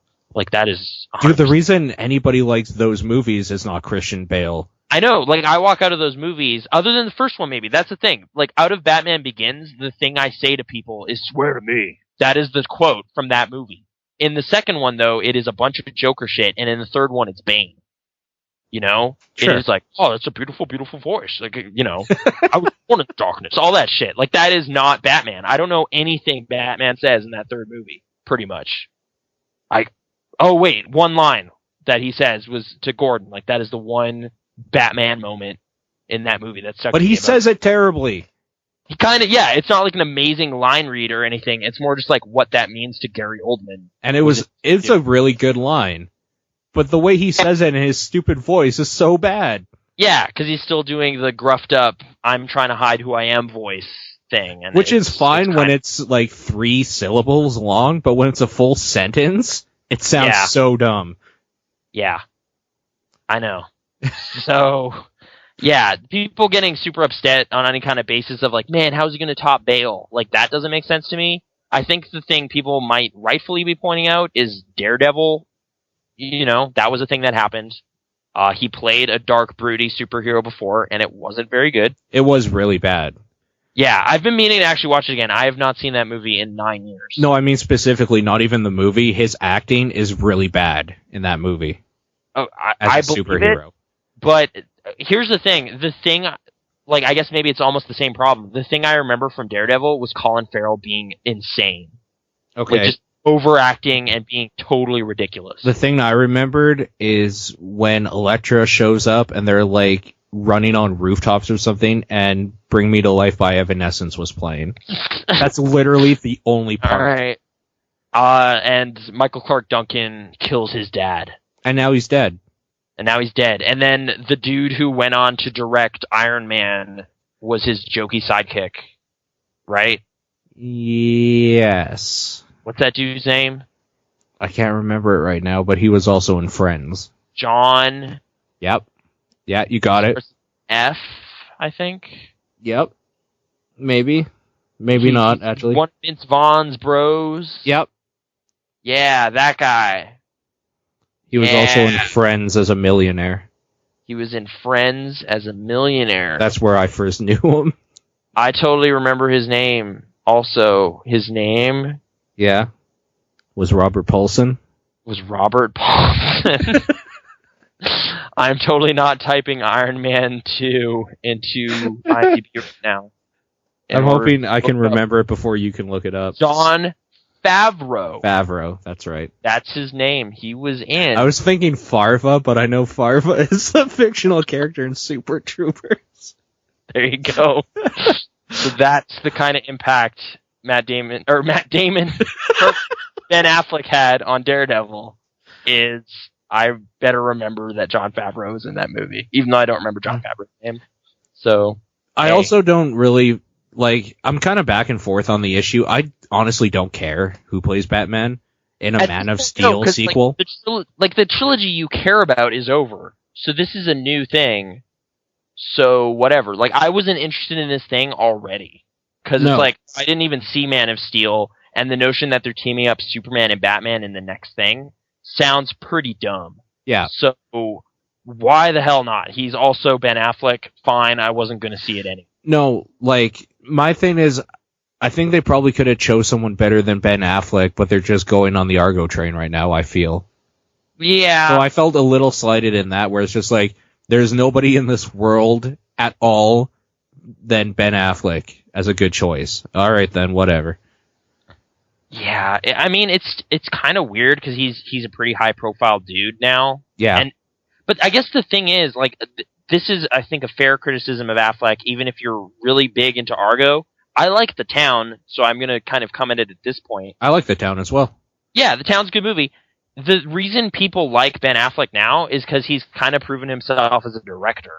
His acting has never been the thing, ever. Right? I don't know, man. This movie, this performance, like his acting skills in this movie on the screen, him saying words, that was really compelling. I don't remember anyone really ever saying that about any performance he's ever done. Ever. Even in movies that were good. You know? Like, people like Argo, he was not nominated for Best Actor in Argo. Yeah. You know? Like, people like The Town, like, supporting characters were nominated in that. You know? Like, it's like, not him. He's keeping it together and doing okay. Like, he's filling up his end of the bargain. But putting it, like, that much, I don't know. It seems weird. It seems a weird choice. But at the same time, you know, he's a big power play right now. He just won an Oscar. He's co-writing it, too? Is that true? I have no idea. Reddit seemed to indicate that might be the case. Maybe. It's also a great source of information, you know, crowdsourced. Maybe, okay, I'll tell you why I have a big problem with Ben Affleck. Okay. To me, like, you know I like Kevin Smith movies. Yeah, Kevin Smith also came up a lot as to me, a joke. Ben Affleck has always been Shannon, the dick that works at Fashionable Male in Mallrats, who likes to fuck girls in weird places. Okay. So no matter what he's in, that's when he was first introduced to me ever. Mm-hmm. That's who he is. So I can't take him seriously. Like, even in Good Will Hunting, like, I don't take you seriously. You're going to go do something dickish. Right. He's been typecast already for in my head. Yeah. Yeah. It's like, oh, he's an angel. Him and Matt Damon go flying around and do weird stuff. It's like, okay, well. But even in that, like, in all the Kevin Smith movies, he plays a dick. Yeah. So, like, even a Jersey Girl? in a way, yeah, like, kind of a bad father. Oh, okay. Kind of. Yeah. But, like, even then. Yeah, I don't know. I guess in Chasing Amy, that's a little bit different. He's a little more sympathetic there. A little bit, but not really, because he's still an idiot. Okay. You're right. Yeah. So I don't know. I mean, yeah, a bunch of Kevin Smith jokes came up too. It's like, hey, I got this great idea for who should be the villain in it. Kevin Smith and Jason Mewes. Ah, I'm so funny. Yeah, because that hasn't been done before. Yeah, I know. No, it was like literally done several times per day after that became announced, and I just got more and more annoyed that they got traction still. Because it's like, what? I know, we already had this joke. Come on. Whatever. Anyway, Ben Affleck, get used to it. I guess that is a thing that will happen. You don't have to see the movie, though. I guess that's the refreshing part. You don't actually need to go pay to see it. So, it's okay. It's okay, guys. I probably will. All right. I don't know. I mean, eventually I might see Man of Steel, and then maybe if I really like it, I'll be like, well, yeah, I gotta see the follow-up. I gotta see what happens. Sure. I mean, I saw Batman and Robin when I was 13 or whatever, when it came out in theaters, like 3 times. Mm-hmm. So, I mean, what could possibly be a worse waste of money, right? Right. And this doesn't erase, other stuff that's happened. I mean, maybe you could look at it as like, well, why are we going backwards after such a great achievement that already happened with Dark Knight Trilogy or something, but don't. The way I look at it is maybe we should go backwards. Yeah. Or maybe, hey, just don't worry about any of it. Let's turn our attentions over to Kevin Conroy and Rocksteady's new video games. Those are pretty cool. Yeah. Kevin Conroy is always the voice of Batman, though. He always will be to me. There you go, see? So this is completely moot because we're looking at the wrong medium anyway. Animation, That's where it's at. Batman. It's just the voice specifically. Okay. He does a very good Batman voice, but he's a voice actor, like he's supposed to. Yeah, that's what he's for. Yeah. Having a cool voice. Like the Joker will always be Mark Hamill. Yeah. So there you go. Kevin Conroy, Mark Hamill, like those are the ones to beat anyway, and these also won't. I guess what I'm saying is fuck Heath Ledger. Yeah. I'm glad he's dead. Whoa, that's not what I'm saying at all. But in reality, people were saying that about Heath Ledger when he was cast as the Joker. The internet exploded with people being like, "This is some bullshit. Worst decision ever. Brokeback faggot can't play Joker. You kidding me? Did you see A Knight's Tale? Are you kidding me? Yeah. Ugh. I think at that point he was known mostly for Brokeback, though. In 2005 onward, yes. Yeah. Yeah, so, I mean, nomination and all that. So more relevant, movie reference. And But I hey, mean, even though he's not my favorite Joker, in the context of the world Nolan set, he was perfect. Yeah. So, Dude, this one could be the same way. Maybe I'm just like Ben Affleck, but he's the dick that works a fashionable model, or male, or whatever it's called in that movie. It's Yeah. but in this, he's also Batman. He's still the dick, but he's Batman as well. yeah, he totally blows us all away. It's just like, whoa, Boston Batman. He did it. Who was your favorite Batman? Like actor that's... Yeah. Okay. All right. Now, this might have everything to do with the fact that I was 8 years old. But It was Val Kilmer, right? I didn't hate Val Kilmer I at like all. Val Kilmer quite a bit. I thought Val Kilmer was totally fine, maybe even great. I think he was a better Batman than he was Bruce Wayne, though, for me. I didn't mind his Bruce Wayne either, because there was... I didn't maybe mind it just either. Because, I think it's mainly just because in that movie, it's the Riddler, so you actually have him doing detective shit. Like solving riddles and figuring out where to go next and looking for clues and whatever. Like, that's actually factors into the story they tell in that movie. Yeah. So I was into that. I wanted to see Batman do that kind of stuff, and he does. So yeah, it's not very good, but I am probably a Batman Forever apologist to some extent. Yeah, I quite liked it too, actually. Like, I went on from that movie being like, no, man, this is a totally watchable, fun thing. And then the world started turning on Joel Schumacher and just hating everything he ever said and did, and just Batman, Robin, ugh. And, I kind of play along sometimes. I'm not proud of it. I may have lied to my childhood self and been like, yeah, that movie sucks. Totally. And then go home and watch Batman Forever, because that movie's totally fine. Y'all crazy. Batman Forever is a fine movie. There's nothing wrong with it. Jim Carrey, Tommy Jones try the best. Drew Barrymore is there. It's not that bad. There's theatrical crazy colors. I don't know. They did a Corn Pops cross promotion. Yeah, Drew Barrymore was one of the Two-Face whores. Yeah, one of the sexy ladies that was working with Two-Face. That's hilarious. I forgot about that, but you're right. Yeah, I mean, Chris O'Donnell is there, and he's not great, but you know what? Chris O'Donnell. Various fight scenes with gangsters where he pretends to be Batman. Yeah? Like, man, you ain't Batman, you're Batboy. And then they start fighting. Wasn't that in the second one, though? In Batman and Robin? I think that was in the third one, because he goes rolling around in the Batmobile, and he's just driving around, and then gets out of the car, and they're just like, what? Who's this guy? And he's like, I'm Batman. And then he starts fighting. And that's the third one. That's Batman Forever. For sure? Yeah. Okay. I've seen that one more often than Batman and Robin. So okay. The hockey team and stuff, that's in the hockey team. Yes. Okay.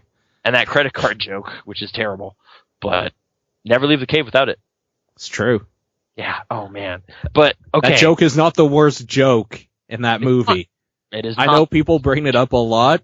Watch that movie again, people. That's not the worst thing in that movie. Oh my goodness. That movie is kind of extraordinary in its own way.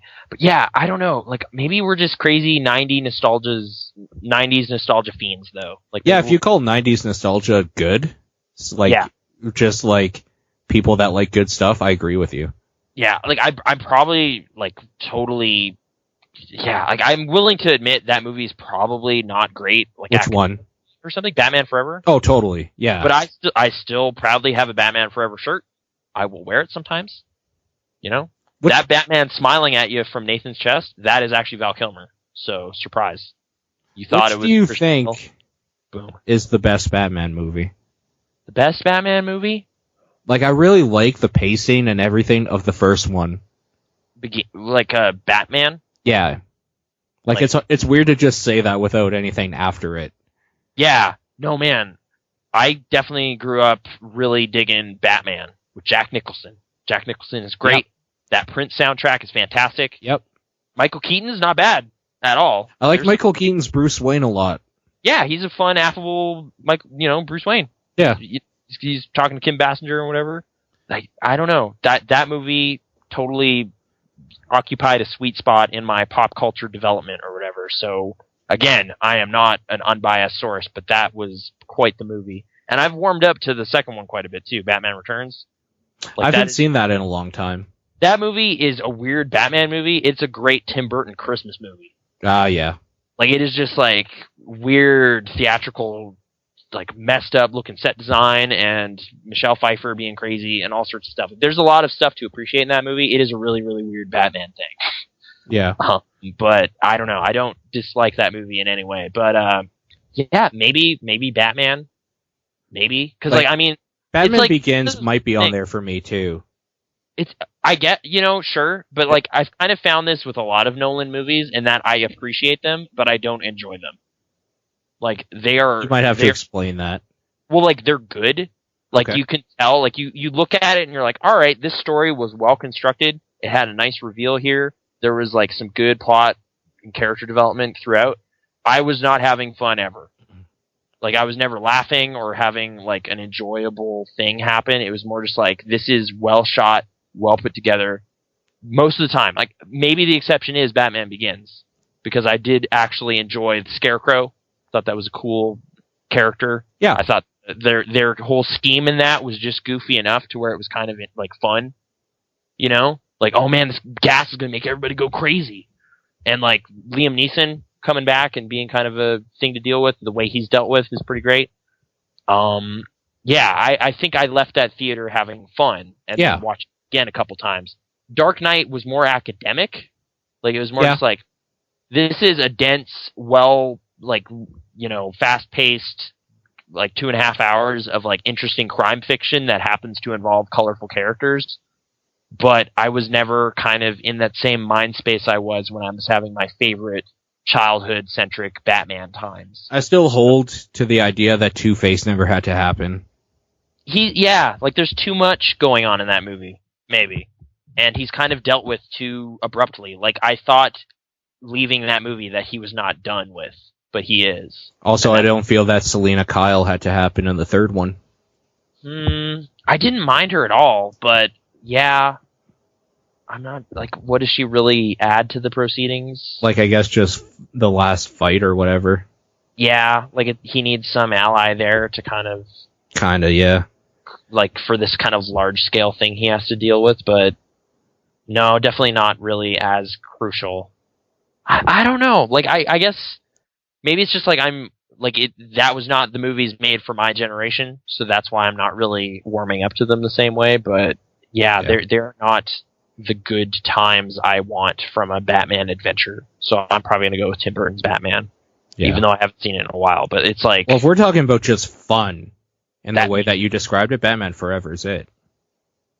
Maybe. Because it's a mixture of both. Like, Batman and Robin is too far on the fun side and not enough on any side that's technically good. Yeah, it didn't care too much. And Batman probably didn't care, the first one probably didn't care as much about fun as maybe I would have liked. Although Jack Nicholson really makes up for a lot. Well, Jack Nicholson makes up for a lot in, like, every movie he's in. Kinda, sort of. I've actually been looking at his career, and, like, he's kind of worked with some pretty middling directors, but he's kind of doing such a good job you don't notice. So, I don't know. Okay, let's talk about something more important. What's Jack Nicholson's best film? Because Jack Nicholson, we have determined, is more important than Batman. Okay. So Ben Affleck is now going to play Jack Nicholson. There we go. Oh, God. Now people should be... That would be so bad. That'd be so horrible. Like, I'm actually looking at an ad on Rotten Tomatoes that features Leonardo DiCaprio. If anyone was going to play Jack Nicholson in a movie, he does a pretty good Jack smile face. He does, yes. Yeah. So I could also kind of look like him too, as he put on the suit or whatever for that. What the fuck was that movie now? Where he played like the president or whatever. Oh, J. Edgar Hoover. Yeah, Hoover. He can look old. He can look older. Like, he could do a Nicholson, I think.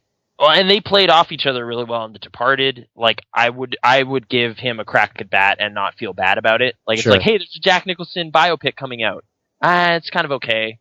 But, hey, that DiCaprio, he gave it his best. And you're just like, yeah, this is how I imagine I would feel about this movie if it ever existed. But yeah, if it was like, Ben Affleck's going to play, Jack Nicholson, it's just like, what? That's just all wrong. That's just the most wrong. Ill-conceived. Like, that makes no sense. Who said this was worth financing? Like, ugh. So, yeah, no, I guess if we're going to have that, but legitimately, what is Jack Nicholson's best performance? I don't know, because I need to watch more of them, and I want to. Like, I never saw The Witches of Eastwick, Yeah, I haven't either. and he's ridiculous in that. He plays the devil, which is perfect. I haven't watched One Flew Over the Cuckoo's Nest in a long time, Yeah. so I kind of revisit that. There's some stuff from the 70s I haven't seen. Like, I have seen The Last Detail, and that was pretty great. And Chinatown. Chinatown, The Shining. That's getting into the 80s, obviously, but like I just rewatched Terms of Endearment. That is not the movie. Okay.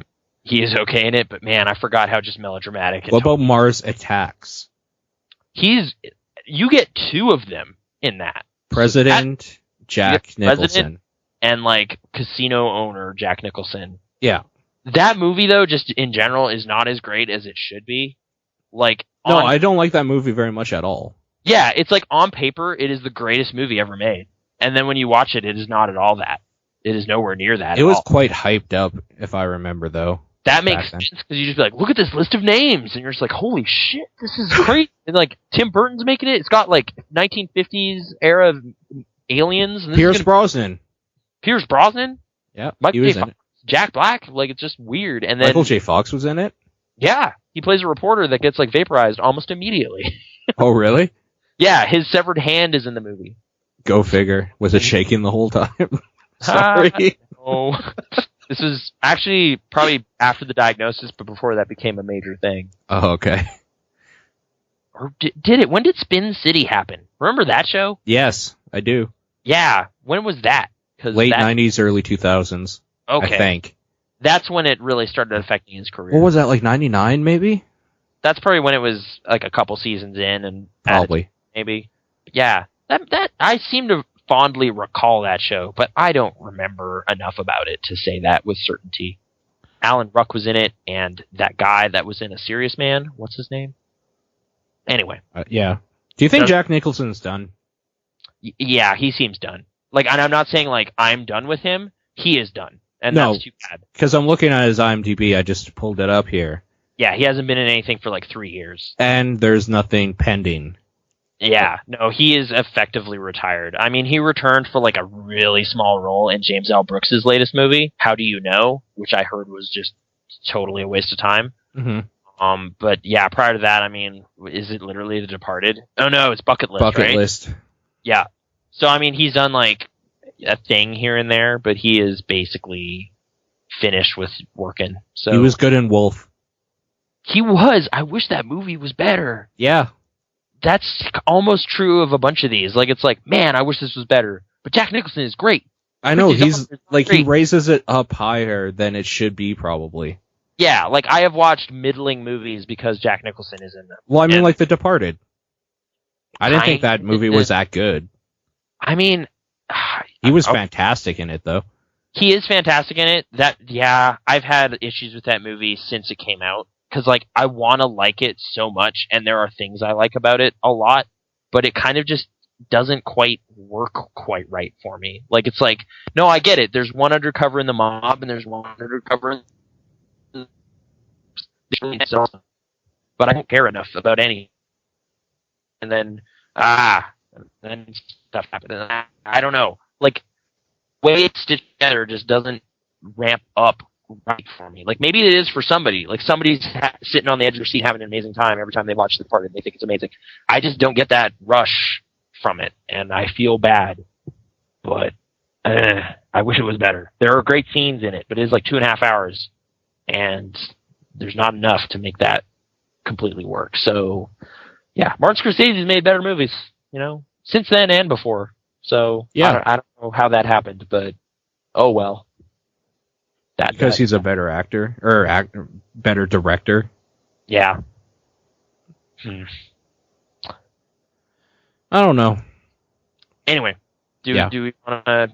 Like, I don't have a verdict on the Jack Nicholson question, though, but I will investigate this further and watch a bunch of movies. I'm sure we'll have an answer at some point. Yeah, 5 Easy Pieces. I've never seen it. Maybe it's good. I'm going to say as good as it gets. Just because it's right there in the title. Yeah, I have to watch it again. So, I've seen it, but that was like maybe 10, 12 years ago, so it's hazy. That movie's not that good, but he's fantastic in it. I believe you, because that seems to be what James L. Brooks is all about.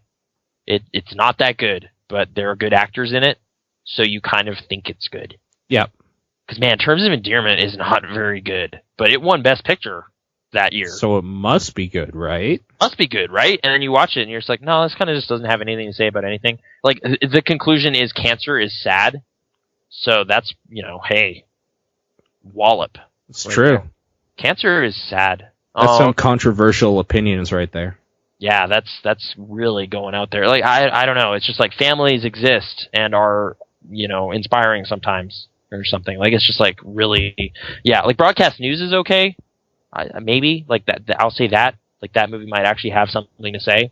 But again, like, a lot of it's just the strength of the performances. So yeah, I would not be surprised at all if it's as good as it gets is not that interesting long term. He puts that dog in like a garbage disposal chute, right? That's one of the best parts. Yeah, he's obsessive compulsive, so he locks his door a bunch of times. Yeah. So and he washes his hands a lot. Yeah, is that like what's like? I mean, it's like obsessive compulsive narcissistic author guy falls in love for the first time, right? Is that basically the story? Like, he actually falls in love and feels bad about how he is and changes, and then it's sweet and inspiring, and then it's over. I think that's the movie. I'm trying to kind of remember. I don't think it ends happily. It doesn't? Like, I don't think it necessarily, like, not like the happy ending you would think. Oh gosh, so does Helen Hunt. Maybe it does, actually. Maybe you're right. Like, that's the thing though. Like, I watched Terms of Endearment before, and I completely forgot that it tries to have a tragic ending. Yeah. So maybe it just doesn't take. Like, maybe something totally horrific happens at the end of As Good as Get. Helen Hunt gets killed. Like, there's a robbery that, there's been this side plot with Greg Kinnear's character getting in trouble this whole time. But then who was home when the criminals came? It wasn't him. It was Helen Hunt. She gets killed, and then Jack Nicholson's really upset. Maybe that happens. I think I'd be okay with that ending. Maybe that happens. I don't know. I don't think I just getting as it gets, but I might have. I don't remember. I hope you did. Yeah, weird. Maybe I don't. Maybe I'll write that movie. And that, my friends, it's as good as it gets. Yeah. Last call, I guess, for stuff. So Kick-Ass, you revisited it, the comics and the movie, the first movie. It was on Netflix. So movie. So that first movie's good. Okay, and all the best parts are Nick Cage. I would say, like, the shootout in the warehouse is great, and his final scene is amazing. And every part of him as a person, like him with the mustache and every part he's in is the best part of that movie. Yeah, hot cocoa with marshmallows. Oh, that's so depressing. Yep. They never had that. But it actually kind of works. Yeah. Like, it's a little bad that they didn't get to drink that cocoa. But, yeah, no, he's not in the second one, so... But, hey, so you read the first comic book, too? Like both of them. One and two, yeah. Hey, but then there's also Hit Girl, right? I didn't bother reading that because I didn't want to pay for it. Okay, but I guess that is also some bits of that end up in Kick-Ass 2, the movie. Yeah, that is a thing, Hit Girl. Yeah. Because all the stuff with Hit Girl in Kick-Ass 2, the movie, is not in the comic book. Right. It is focusing on what Kick-Ass is up to. Right. With, Captain Stars and Stripes and all those people. Okay, whereas, so Captain Stars and Stripes in the comic is two people, and they're brothers. Oh. So there's Captain Stars and Lieutenant Stripes. Wow, okay, I didn't know that. Yeah. So they rolled both of them up into one. Are they that much more important than they are in the movie, or no? No, it's because Captain Stars gets killed, and Lieutenant Stripes is still there in the end fight. Oh, okay. So, hear me out. Here's what they should have done. Yeah. All right. You get Jeff Daniels. Yeah. He plays the other one. You reteam the two guys from Dumb and Dumber. One of them dies, and then you get the other one to avenge the death. And then you're like, wow, this is like at once a sequel to the Dumb and Dumber, but also like a weird riff on it. And it's also violent. It's also crazy. And you also get Jeff Daniels, who's kind of on a hot streak right now because Newsroom's pretty good. All right. So, hear me out. Okay. What do you got? You take Jeff Daniels. Yeah. And you replace him with anybody else in that fucking movie. Done. Why? Because everyone else is just not as important as Jeff Daniels. Oh, okay. Too. Whereas I thought what you were going to say is what they actually did, whereas it's like you take Jeff Daniels and you replace him with a dog. That would be so good. Like, is Eisenhower or whatever in the book, too? Yes. Yeah, Oh, so okay. there is that panel or whatever where they cut off their heads and put the dog's head on Captain Stars' body. Okay. Yeah. Mark Millar, classy, gross stuff for you. Yep. Yep. And there is the rape part. Yeah. Even though that's not shown in the comic either. Oh, it's not shown? No. It's just kind of, that's what happened? Yeah. So, okay. That was never clear to me. Like, people kept describing, like, man, the comic just goes way too far on this. And I'm just like, okay. And I didn't realize it's actually off panel or whatever. Like, it doesn't happen. Yeah. But, okay. And, what else? The ending isn't as boring as Kick-Ass 2. The fight? Or... No, the ending. Like, you know Like, how Kick-Ass 2 is just like, sometimes you're a hero, then sometimes you just take it off. Yeah, Whatever. like his monologue thing where it's just like, sometimes heroes have to stop being heroes because that's the end of the movie. I don't know. That doesn't happen. Hit Girl gets fucking arrested, Okay. and Kick-Ass is on the run from the cops, and... Wow, that's way more energetic than this is. Like, that almost shows that the studio has no confidence that this will carry into a third movie, so they're just like, let's make this a little more conclusive. Yeah, because Just in Kick-Ass 3 is going to happen to finish off the story arc in the comic. That's Right. for sure. So I guess Right. the studios are just like, we're probably not going to make enough money to do another movie. I Because don't we don't think have they Nick will. Cage. Yeah. Like, now they realize, like, the whole key the first time around was actually Nick Cage. He was the key all along. He always Yeah. is. He's the key to Kick-Ass. But Kick-Ass 1, the comic book, and the movie follow very, very closely. Mm-hmm. Except that, I can't remember her name. Is it Katie? Or whatever, his girlfriend? Yeah. Yeah, she's She not doesn't his actually girlfriend. get with him. Yeah, I know. Yeah, in fact, she doesn't like him at all. She thinks he's creepy. And, like, sends spiteful text messages to him at the end. Yeah. Just like, I'm not with you at all. Yep. Check out this blowjob. Anyway. That is actually the classy moment from the comic. Anyway, It's I'm true. looking at the box office for Kick-Ass 2. It is profitable now. It's at $38 million. And it cost $28 million. So maybe we'll get a third movie. But I don't know. Do you want a third movie at this point? Yeah, why not? Like, what's the worst thing that could happen? People don't go see it, and I'm the only one that pays $10 for a good night out, then come home and forget about it? Yeah. I mean, that's the thing. Even though I had a middling at best time with Kick-Ass 2, you'd probably could convince me to go check it out one more time. Of course. You know, that could happen. Yeah. The thing is, there's no need to now. Like, there is a need for the next comic book series, for the third volume, because of the way it ends. And, oh wait, I'm just trying to remember. I think he actually does kill Red Mist. In the book? Yeah.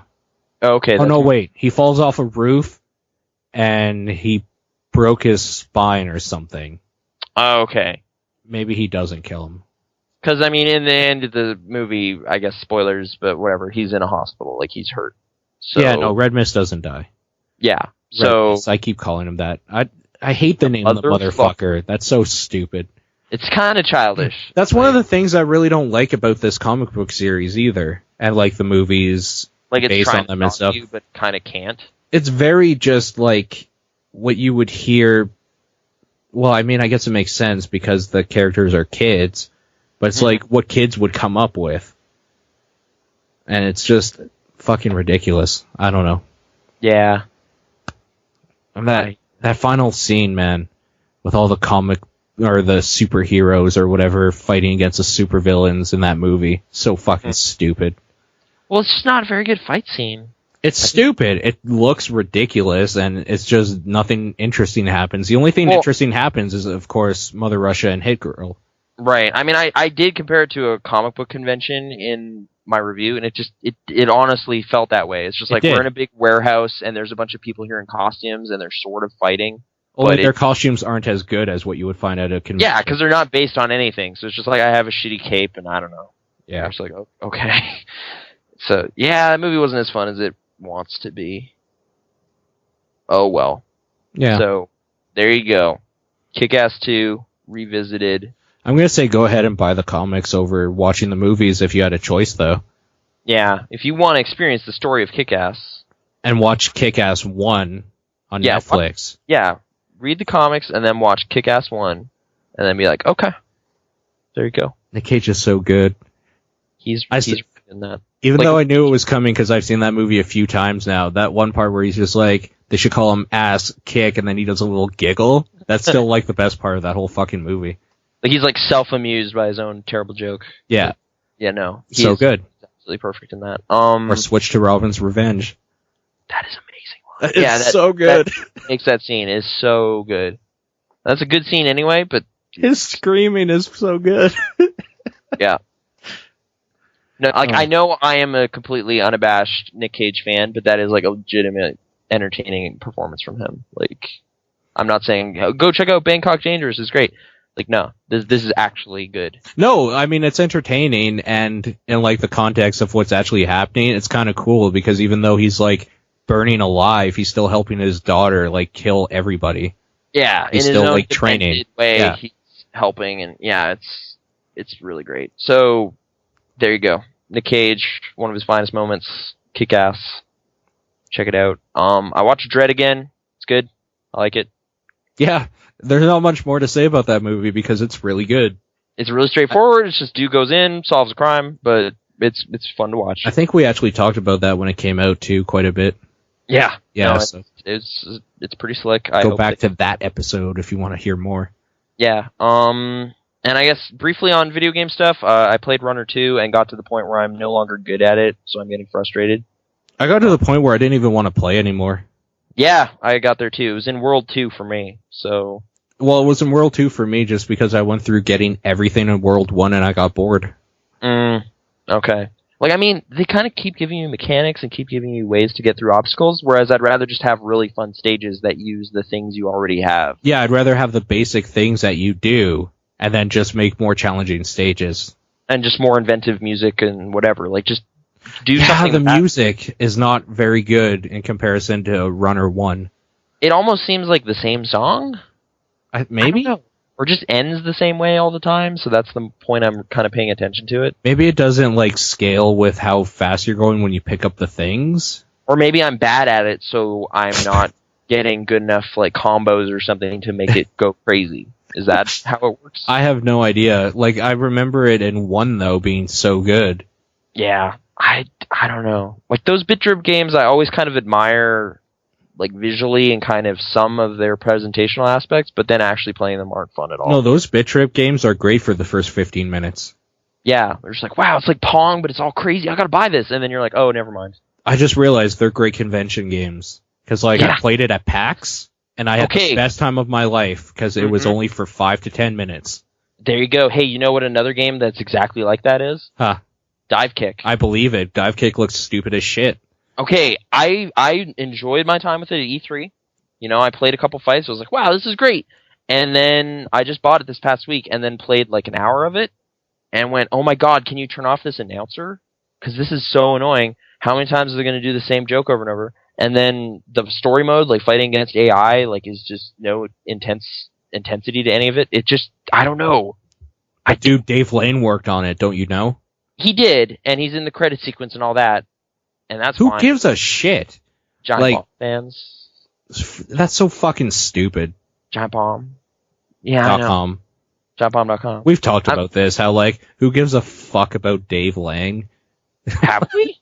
Yeah, we have. I don't know if it's been on air or not. Oh, okay. I don't remember having this conversation because, I mean, he's probably an affable guy or something. No, not that. The fact that it's like, they always refer back to, like, these inside jokes or something, and it's like, I don't know Dave Lang. That's not funny. Like, I don't care. What are you talking about? Like, explain this to me. It's like, oh, he's this guy we know. Okay. Okay. Like, yeah, when that was kind of first revealed to me as, like, at the PAX panel or something, I had no idea what was going on. But I just kind of play along because they're fun guys and whatever. Sure. But, like, they do that with, like, John Vignacchi. Yeah, and? The other guy. Come on, you know who Brad it is. Beer? No, I mean, Brad Muir's you great. like Brad Muir because he's actually great. Not No, to say but like that- they don't even play up Brad Muir as much though. The guy what the fuck is his name? They made an app for him. The Dance Central guy. John Drake. Yeah, they talk about him a lot too. Yeah, that's true. He works at Harmonix. He's a guy. I guess they go to a lot of Harmonix events and stuff too. So Yeah. I don't know. I don't feel like super comfortable riffing on the in jokes of Giant Bomb because that's their thing. Like that's fine. No, but like what we're saying is like, okay, I don't get it. Like, yeah, I didn't get it, and I still still don't. I still kind of don't. But I played Dive Kick, and all I know is like the story mode is really bad. Yeah. It's kind of unplayably horrible because it is just you fighting the AI with this super stripped down fighting mechanics, and the super stripped down fighting mechanics on their that's an okay idea. That's fine. It gets down to the last 5 seconds of intensity that fighting games have during a good match by design. That's cool. But then, like, actually having to kind of just struggle through an arbitrary ladder of, like, 5 fights to get to the end is just not fun at all. Because, like, the whole thing is, like, it's really good at basically simulating competition. Like, putting you on an equal playing field because no one needs to be that good at it because it's 2 buttons. Yeah. So you kind of get to skip all the years of learning how to do fireballs and all this stuff really well and get right down to the business and walk in and start playing against somebody and it's on. Like, it is a tense fight just because it's designed to be a tense fight. But when you're doing that against AI, there's literally no satisfaction whatsoever. It is just irritating every time you lose. Yeah. Like, it's not teaching you that much. Like, maybe you're sort of observing how the different characters move across the screen or something, but it's not the best way to learn that game. Like, really, online is the only mode worth even looking at, and on PlayStation, there's not a lot of people playing, so it's kind of frustrating. And I don't know. Like, I will still probably go back to it and play some more online, or like, if I meet up with people in person, I might play some Dive Kick with them, but the single player I'm done with. I'm not playing that. And the announcer, I will say again, I wish you could turn it off because like it is doing like this bad accent. It's like Dive Kicker. It's like doing a bad Japanese accent. So it's kind of racist. So it's kind of racist. But that's the joke. Sure. And if you go into like the sound options, no, you do not get to turn that off. You have to hear our hilarious joke 10 times a fight. Great. And I don't want to be a jerk about it because it's like a small kickstarted game and all this stuff. So, I think we've had this discussion too. What does that matter? I asked them on Twitter this morning, like, hey, is this going to be a thing? Can I turn this off? And they just said, like, no, it's not really in the plans or whatever. And I still felt kind of like a jerk for kind of being so snippy about a specific thing on their game. But I don't want to hear it. It's just so repetitive because each fight defaults to 5 rounds, best of 5. So you need to hear that dude shouting shit like so many times. And I guess in a convention space, it is getting drowned out by the loudness of the convention or the fact that you were playing it for maybe at best 5 minutes. But if you're going to sit down with Dive Kick for like an hour, mute it and listen to a podcast or something. I don't know. Like, the sound is just grating and annoying. And that's too bad, because, like, some of the music's okay, like, whatever, but that announcer voice totally kills it.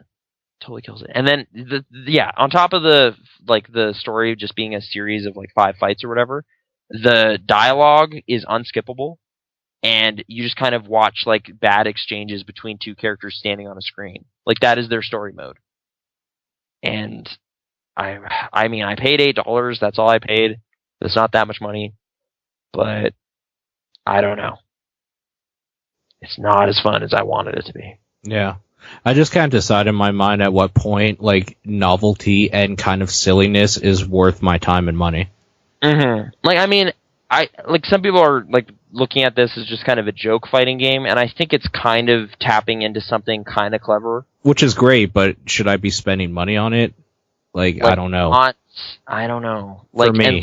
Unless you're guaranteed to be playing with people, then it's not going to work, kind of. Like, as a single-player thing, it is not fun.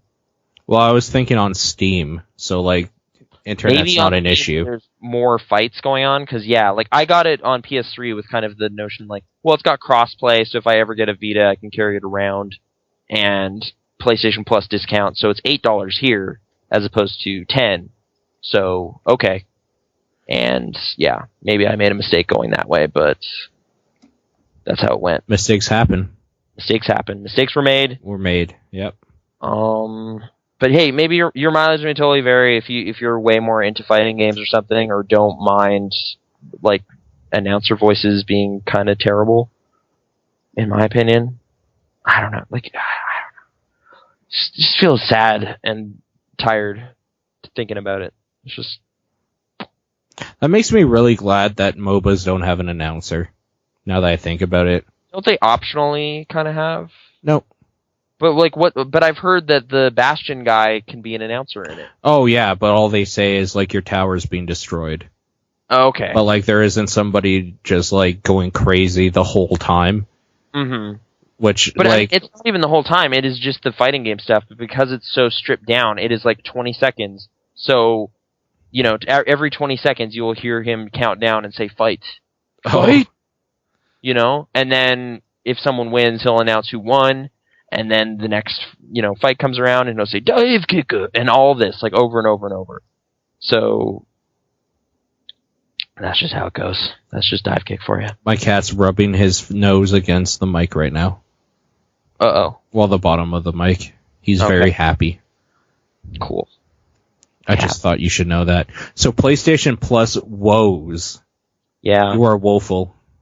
That's actually pretty much just the thing I said earlier about really wanting to play Infamous 2, but not to actually play it. That's not really a PlayStation Plus issue, I don't think, though. Yeah. Well, it's a place like hashtag PS drive. Plus problems. Yeah, like just for some alliteration for my hard drive. Yeah. Oh man. Well, if I want to play Hitman Blood Money too, I can. It's 12 gigs. Why don't you just put a terabyte into your PS3? You're right. Just get a hard drive. I should. I will. I used to have I still do, but it's in my old PlayStation, a 500 gigabyte drive. Mm-hmm. That wouldn't even be enough anymore, I don't think, because with PlayStation Plus, I just want to download and install every game that's available. Yeah, just have it there for you. I mean, to their credit, they do have a cool new file system for that, so my games aren't like spread out all the way down on my XMB anymore. It's in a different file.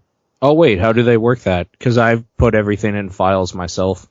Oh, I don't know. It just defaulted to doing it. Maybe you could have done this for a long time. I just never did. But maybe you changed the sorting to like by format or whatever. Yeah, but I didn't consciously do that. I think it did that. Oh. Defaulted to that, and now it's like, oh, this is way better. Thanks, PlayStation, for making that decision for me. Yeah, that's cool. And yeah, I mean, I also got like Star Wars Pinball as this week's one, and that was okay. I mean, okay, that was okay, and I like digital pinball. It was also really frustrating as a Star Wars dork because they get a bunch of other actors to say the same lines. And I don't know why they would do that, because of course I know exactly the cadence of Mark Hamill's voice when he said that. Like so what? I know it's not right. Like it's like, we got to go to the Dagobah system or something. Like just dropping random lines, but it's not him. And you just know it's not him. Because you can tell. Say a line like Mark Hamill would in the movie. Well, I'm trying to think of what a specific one, or it's I don't remember the actual number, but it's like Anthony Daniels C-3PO. It's being like the chances of successfully navigating an asteroid field are approximately 7,920 to 1, but he says it wrong in the game, so I know it's not him. Like how does he say it? Where does he put the inflection? I don't know. It's maybe a little more drawn out or a little quicker. Maybe it's a little quicker because it's like a pinball machine. Oh. But I don't think it's not like they took the sample and sped it up or anything. It's like they got a different guy to say it.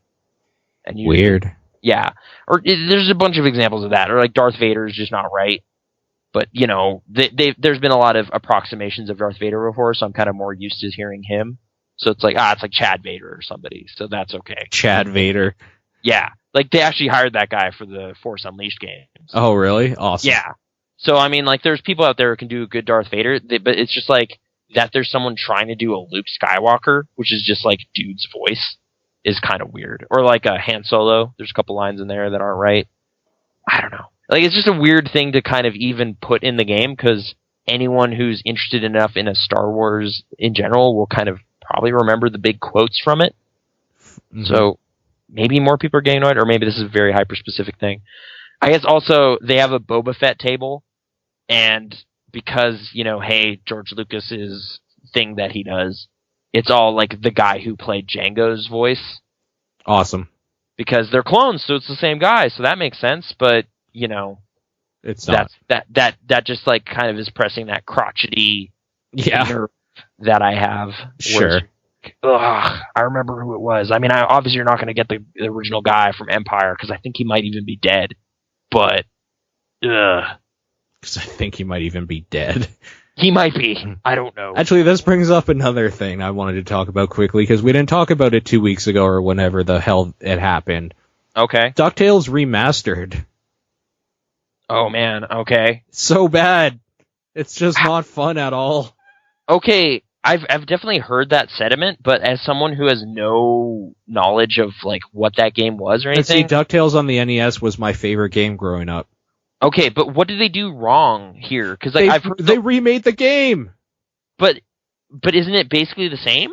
Yeah, and that's a problem with like new controllers, new technology, new sensibilities. They like remade the game, only they put some things like weird things everywhere. Like what? So maps are a bit different because they don't want the maps to be like the regular 3 or 4 minutes or whatever. So now, to go through them, you have to collect certain things and do certain things. And, like, I'm just trying to think of a specific one. In the Amazon level or whatever, in the original game, you can basically just keep going right and then go up and then just, like, go to the boss or whatever. In this game, you have to collect, like, 8 golden coins or something that are throughout different parts of the level. So they make you visit the whole level, which is fine or whatever. But it just feels so much longer. And the problem is when you die in that game, you have to start all the way back at the beginning or whatever of the level. And this wouldn't be a problem if the levels weren't like 20 minutes to finish each instead of the original NES game, which only took maybe 5. Mm-hmm. So, I don't know, it's just kind of annoying, and the voice acting is terrible. Thank God you can skip the cutscenes, otherwise, oh my God. Because there's so much dialogue. There's so much dialogue, and there's no story there. It's literally... Here, I'll tell you the story. Scrooge McDuck is trying to get his fucking fortune back. They're done. Right. So why draw that out with all sorts of dialogue? In every level, in every little checkpoint area for like 5 minutes. I know. This is the main criticism I heard that definitely did sound kind of gross to me. But it's also such a weird thing, because like the thing that stuck out to me was like, wow, why did they phone up all these 98-year-old people to get them back in to do their original characters that they made famous in the late 80s and early 90s? Like, that's kind of amazing, but why did they make them do all this so terrible bad. Dialogue? Scrooge sounds like he's on his deathbed, and it's the worst way to... It's the worst way to remember a beloved animated character. Yeah. Like, when I remembered him, the last thing I watched him in that was kind of recent would have been the Treasure of the Lost Lamp or whatever, that movie they made that was actually basically just a double episode. Yeah. And like, love that movie. It's so good. And the whole time he's very like normal Scrooge McDuck. He's very adventurous and kind of a strong old man. In this, he's like, "Oh, lass, I just want to die." Like, he sounds like he's dying. I don't want to remember that. That's terrible. Yeah. He's like 94 or something. So, yeah, it seemed like a really weird creative decision to kind of go to those lengths to get all that to happen when it's kind of a really bad idea. Huey, Dewey, and Louie sound perfect, though. Still. Okay. So that's fine. But I mean, who gives a shit? It's a video game. Let me play the game. I don't want to hear you talk. Like, let's stop the action. Let's hear these guys talk for a little bit in this, like, kind of barely plotted cartoon. I will say my fears, I think I echoed before this came out, was that I didn't like the use of 3D backgrounds with 2D sprites in the front. Yeah. It's totally okay. So I'm okay with that. So it doesn't look terribly bad. I still would have preferred a fully animated 2D, just like beautifully animated levels in HD. But I mean, it might have been too much to ask for. I'm not really sure. Yeah. I mean, I heard the sprites look really nice. The sprites are, they're phenomenal. They're really good. Yeah. But no, there seemed to be a collective groan of disappointment when this came out, and I don't know enough about it to know why, but that's a shame. And the problem is there's still, like, it's so hypocritical and hard to explain. You kind of have to be one of those people that grew up with something and loving it and still love it. Yeah. And then seeing it mirrored back again, just like hating it. It's hard to explain. But I got used to the NES controls. I got used to the cane not working very well unless you were like holding down at certain spots or whatever. I got used to the feel of the game, right? Right. Going into this, I still have that feel of the game. However, it's still clunky, and it bothers me that I'm playing a game on the PlayStation 3 with like that I paid for $15 that uses basically the exact same coding in almost every way of the original property that I own already. Right. I don't know. It's really hard to explain. Maybe I don't really know what I wanted. Maybe I wanted like re-envisioning more than the game again. Like, just do something totally different with this. Yeah. But it's still kind of got pogoing in it, or like it's got some of the stuff that makes this interesting. Or if you were going to go like that far, maybe just like with Street Fighter 2 when they did the Turbo HD remix or whatever. Yeah, that was actually pretty good. Yeah, it was good, but it was basically Street Fighter redrawn, and that was it. So maybe like instead of putting all this extra stuff in, just redraw the sprites and give me the original DuckTales again. And that way it doesn't feel like it should be a new property, but rather just the HD remake, like literally of like this. Go old for game. a pixel for pixel, like not pixel for pixel, but like recreate this exactly. Yeah. Like maybe this is how I kind of felt about that Teenage Mutant Ninja Turtles in Time remake. Oh, dude, that's how everybody felt about that. Yeah, well, Shelled. where it's just like, wow, this is like just reminding me enough of how great this other thing was, but it's wrong, and it's so wrong. And it's hard to explain to anybody that doesn't. It's like, what do you mean? It's 3D. It's got more stuff. It's like, this is all horrible. This is offensive. No, like, even though with that specifically, even though Reshelled plays the exact same control-wise, it feels wrong. It just feels wrong, looks wrong, sounds wrong. It's just wrong. Yeah. I agree with you. No, I get what you mean. Yeah. Like, it's like, to anyone who doesn't have any of the context, it's just like, what are you talking about? You're crazy. And you're just like, well, okay. But I know what it looked like, and this is wrong. And suffice to say that if you didn't like the original DuckTales, you won't like this. If you like the original DuckTales, you probably won't like this. Like, there's just not enough going for it on its own as a platformer to make it interesting, even? Maybe if you were interested in the original DuckTales, but were too young, and this is kind of like your version of what I grew up with, because like you're growing up with this now, that might be okay. And then you'll be the crotchety old fuck on the internet in 20 years. That'd be so great if like there's this weird following around this game. It's like, nah, man, DuckTales 2013 remastered was awesome. You're just like, okay. But I hope that happens. I hope when I'm 50 years old, like I'm putting this on the internet so you know it's going to be around forever. When I'm 50 years old, I hope that I am reading reviews of another DuckTales remake and people are just screaming saying how the 2013 one is better. Because that was the generation it was made for. Like, the NES version was what, like, I was a generation that was made for. Because that game wasn't very good. Like, if we want to talk about shitty controls and kind of, like, tired designs and some levels and stuff, like, that game wasn't great. But I loved it growing up. It's one of the first games I had.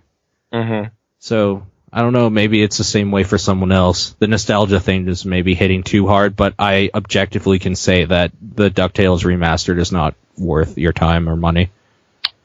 That's a shame. Yeah. Video games letting us down this week. It's too bad. You know what is worth your time and money? If you go to pixel-response.com and go /support, you can donate that money to us. Whoa. It helps with server costs. So there you go. Take that $14.99 you were going to spend on DuckTales and give it to us. And you know what? We're ad-free. Yeah. We are only advertising ourselves here. Because for the love of God, people, help! We need help! Actually, we don't really need help. We're doing fine. Right. It's one of those things that, full day job.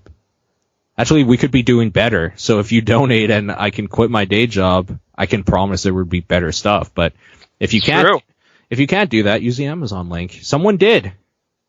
Cool. Someone used it, and it was actually Ben from Spaghetti Cast. He bought a Nicolas Cage pillow.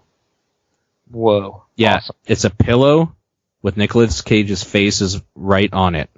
I didn't know that existed, so... It does exist, and we got 60 cents out of it. Awesome. Look at that. He's a team player right there. Yeah. And you know what? That's the best 60 cents ever made, because not only did we get it, but we took it out of Amazon's pocket, and he still got Nicolas Cage on his bed. Mm-hmm. So he can actually say he sleeps every night with Nicolas Cage. Yeah. Everybody wins. Everyone involved. Including Nicolas. But, they're huge, so it's okay. Fuck Amazon. Actually, no, use their link. Someone buy a thing from them, so actually we help too. Yeah. Use the link. Use the link. It's like stealing. It's legal stealing, people. But if you don't want to use that link, you can follow us. Yeah.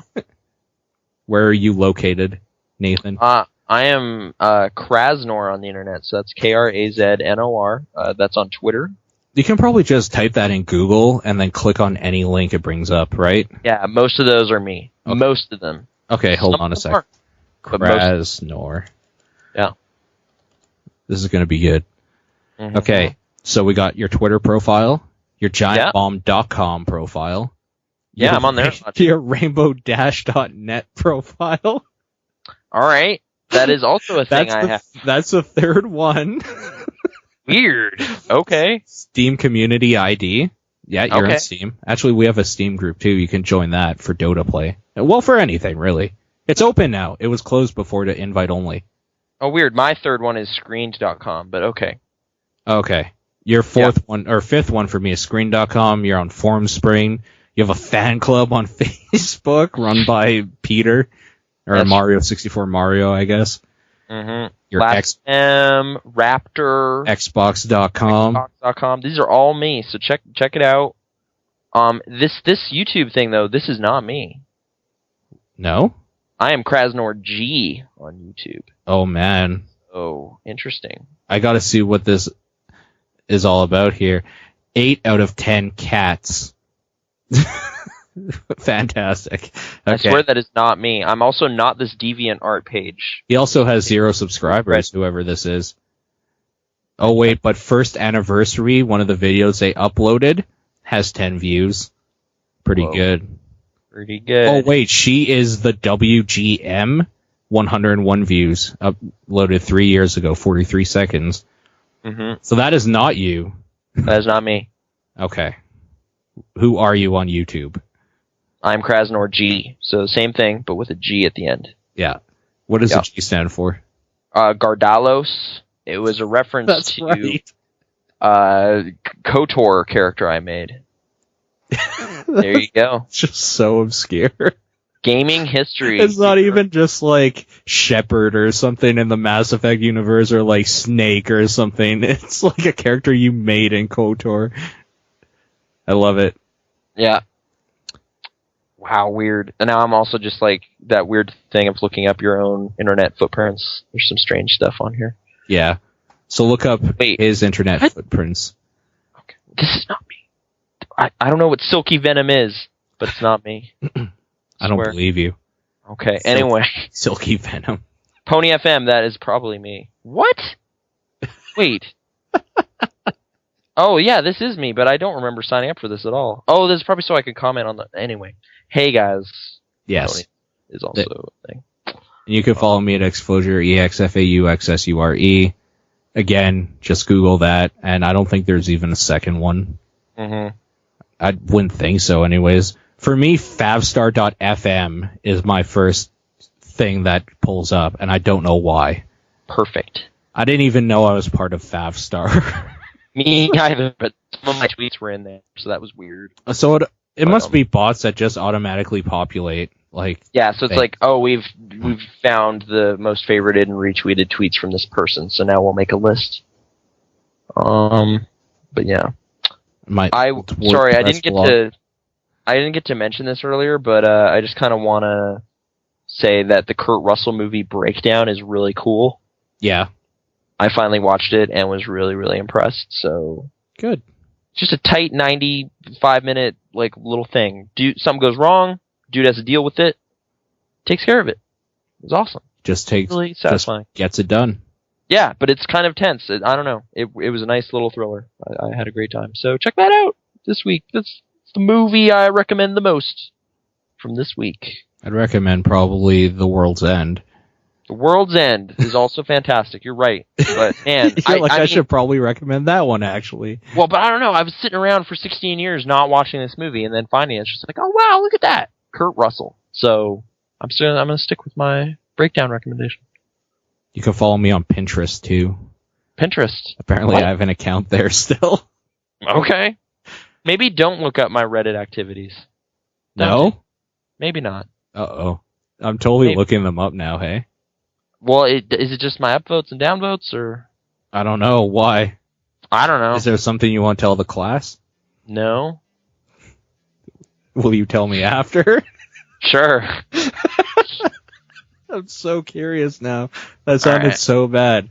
Also, on YouTube, I'm XFS1000. I post stuff on there sometimes. Not very often, though.